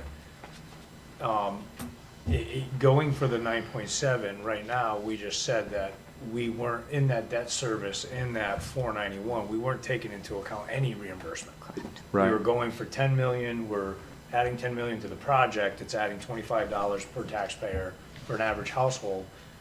But then if you start reducing the overall number, you're actually going out for less than the project, and that reimbursement's a little less. And I want to be clear in that, just because you're saying you're getting an additional back, it will help our debt service beyond what Joe laid out, if we assume the 18.93, which I think is actually a little higher now. I don't know if that changes or not, but regardless, 19%. And then there's some potential to get 30. So in essence, if we went out for 9.7, we actually would be bonding like 2.7 less, 30%, 2.8 something. If we got that. Right. If we got it. If not, it would be one If- something, and then, but I want to be clear, you're suggesting that we go out for 8.25, and that would be where we would reduce. We'd still be spending, for reimbursement, and Kat, whoever's better on reimbursement, if this project is costing us $9.7 million, and we're going to get 18%, which I believe is 1.746, that would be $8 million that we'd actually have to spend after we got only 18% reimbursement. $8 million. Because whatever we're going to have to go out to bond for is less than what we need to spend. 18% less, right? Right. So if we went out to bond for $8,250,000, that's giving us a $250,000 cushion over the 18. We could really go out for $8 million to bond, which means we can spend $9.7 million with only 18% return. Yeah, let me just, Go ahead. okay, so we're talking about authorization. Yep. Okay, so now so I'm just trying to work through Yep. what you've said. So you're saying, let's just, for ha-has, it's easier for numbers, 8 million, okay, just so it's easy for the math. So now, the original project cap was how much? 135.6. So 135.6, and now you're adding to that $8 million. So your authorization now would be, Well, but for this, we're not authorizing. when we're doing a referendum, you're adding your number to But the not- original number. It's an additional supplement, you're raising your rate. But no, this referendum is only for the addition. It's not for the two numbers, because we've already approved the 135, I believe. That's No, because all these no, numbers that we no. had written here, we were just going to make a motion, the request was for 9.7 million. It's a request, but it's a request to a supplemental request to the original bonding of the 135. So the request that we're going to make here, you're saying instead of 135 is going to be 144.7? Yeah, we're increasing our. I know we're increasing our total ask, but I Right. thought we've already asked and we've already gotten numbers back from the state. I'm confused then. My understanding of how the bond resolution would work is the bond, it's something what we did a couple of years ago. What the bond resolution will say is, shall the voters authorize an additional X millions of Right. dollars to this project to make the total appropriations Y. Okay, Okay, but, so the actual question itself would just be on the dollar amount, the additional appropriation. right, so in this case, the 9.7 million. And it will cap, it also will cap it at that, what's already been approved plus the additional. Right, so it'll tell us what the total is, but it will say the additional 9.7 million. Right, for a total appropriation, right? Total appropriation. Of one. Okay, so, 148. yes. So if we're talking about the 9.7 project cost, what we also said was what the bonding would be. When we went out to referendum last time, we said the 110 maximum bonding. We put that in the explanatory Yes. text, yeah. What I'm saying here is we shouldn't have to bond any more then an additional $8,250,000. I think it's less than that, but. Yeah, I think it's 8 million, it's actually 8 million, but 9.7, yes. It's Yeah. 9.7 million. Take out- 18% is I went 1.746, so with 19 it's, because I think it's 18.93. yeah. So I went to 19%. So if we went out for referendum for 9.7 and got it, we get a reimbursement of 19%. Forget the 30 for now. We actually would be, we would be allotting our cost 7.857 million. Right. So I want to be clear, and I don't think we have to have this exact number right now, because we're recharging the committee to go out to, or do we? Do we have to know the exact number? Whatever we say now, is this what is going to be on a referendum, or is that a future date where That we would say be, that would be the November yes, the November meeting. Yeah, Okay. The motion you would make would Yes. be on November 15th to do a resolution and send it to the town meeting and referendum. However, November 15th triggers a blackout period. Right. So if you were to do, the plan would have to be to have a newsletter explaining these things, and the hopes was we would have the number we would going out, because we only have Okay. a few weeks to communicate. But just, CJ, one thing, again, regardless about the number, you said something, and I just want to get clarity on this one point. Let's take the $8 million Yep. number. And you said with the $8 million and with the reimbursement and with the various things, we should still be able to get the things on the list. I think, is that? Yeah, if we're bonding for $8 million, but we'd still have, the 9.7 is still the magic number. Right. This project, we're talking about this project costing 9.7. What I'm saying is, we should not have to bond over 8 million. We could actually bond slightly under $8 million. So will we have, Kat, do you know, will we have an idea from the state whether we're going to be 18 point whatever or 30 before we get to? We would November? hope that we would have that information from the state. We started talking with them today. We went into today assuming no reimbursement on the additional. Right, that's, What- and that's sort of the point. I mean, I want to make this very clear to the public right now, that I'm not so comfortable bonding another 9.7 million, because we assume we're going to be getting something back. So even at the lower number, we shouldn't have to bond, even, Johnny just did the numbers, just under $9 million. So we should be bonding an additional less than $9 million. That, at 18% reimbursement, would get everything on that list of 9.7. So we've significantly reduced that.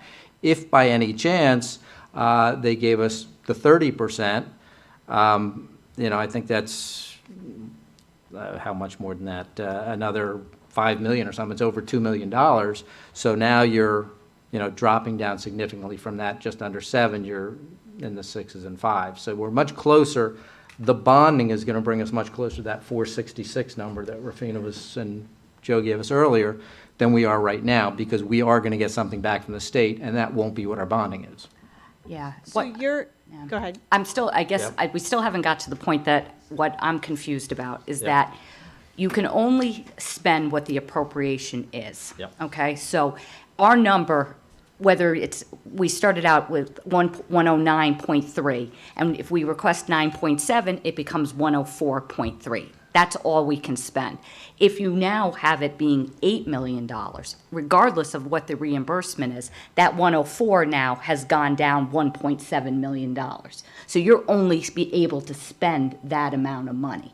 You always have to put in the total of what. So again, they've asked for a 9.7. If you're giving them 8, that number is now $102 million. You only can get $102 million worth of work. Okay, I think we're kind of talking in two different directions. Okay. I'm saying we should not have to bond. We should be bonding less than $8 million. If we are saying they need $9.7 million for this project, and we all agree we can do that, we have to be aware that it should not cost us more than $8 million for additional bonding. But are you saying we would ask for the 9.7? like at the first referendum, we really only wanted to bond 110 million, Right. but we asked for the full That's, yes, 135. the 9.7 and the other number, they would both be in there. On the referendum, I think we'd show both numbers, just like we did the first time, whether you're showing the total number or you're showing 9.7, but bonding 7.985 or whatever it is. We're asking I for just number- want to make so sure, We're asking for an authorization to spend and an authorization to bond. yes, because that's, to the point of Joe's numbers, he was assuming 9.7. We're not going to be bonding 9.7. We're going to be bonding less than that. Right, for his, yes, Yeah. yes, okay. Okay, now I'm supremely confused. Hold Oh, on, Rufina, you let go me- first. let me, so I'm gonna sum this up. We go out for referendum for 9.7 million. Yes. Okay, our town cost at a 19% reimbursement in rounding is 7.85 million. That's what we actually have to bond. If we happen to get the 30%, that same 9.7 million that we're gonna put into the project would then cost us 6.79 million. So the bonding would be less. Joe ran numbers at 10 million Yes. even though we aren't using the 10 million with zero reimbursement. There's actually reimbursement, so that's what CJ's trying to get to. So if we vote tonight at 9.7, our capped rate for the actual bonding would be 7.857. We can't do any less than that because we don't know the answer on that 30%, but it could go down. Does that clarify it? Not a single bit, no, I'm just- Okay. I thought the purpose of the referendum was, yes, to extend the amount of money that we are budgeting for this project. From 135, let's just use big numbers because that's all I can do. Not a math major. So we're going from approximately 135 to 145. Yes? Correct. No, approximately? Yeah. Approximately, yes. Okay. And in that, when we go to referendum, we're asking our voters to say, we are getting $14 million from the state. Can we use that $14 million for this project? Therefore, our net municipal cost would then be lower, so it'd be 104 million, and before it was 109, something like Yeah. that, 10? Started at All right, 110 for 10. round numbers, yeah. Is that correct? Okay.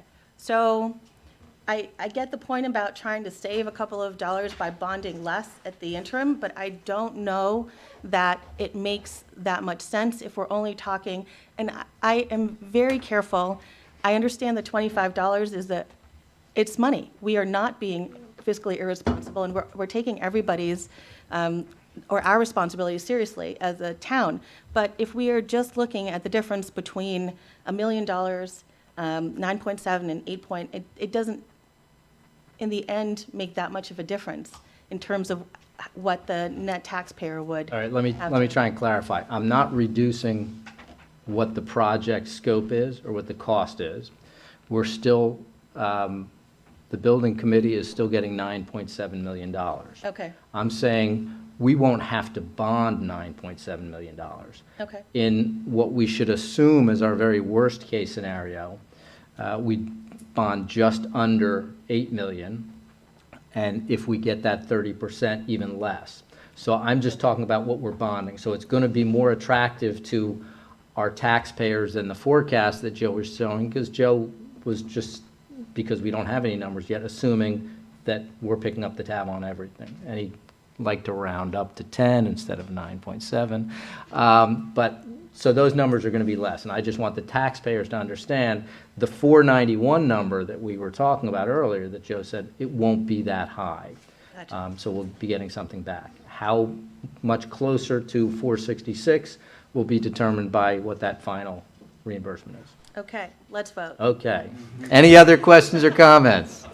I guess my only question Yes. is, does all of that go in the referendum question, or is it really just the It's going to be a authorization? really long question. It's going to have everything we, no. It's the question, if we follow suit from last time, it'll say the 9.7, and once we get what our reimbursement rate is, it'll say what we're bonding our municipal And that probably won't be in the question, but it'll be in the note, body. body of, in the note, Like we yeah. last Do we as a body determine what the referendum question is? Yes. Yes. Okay, so when we get to We that get point. to talk about this again. Let's Yes. go.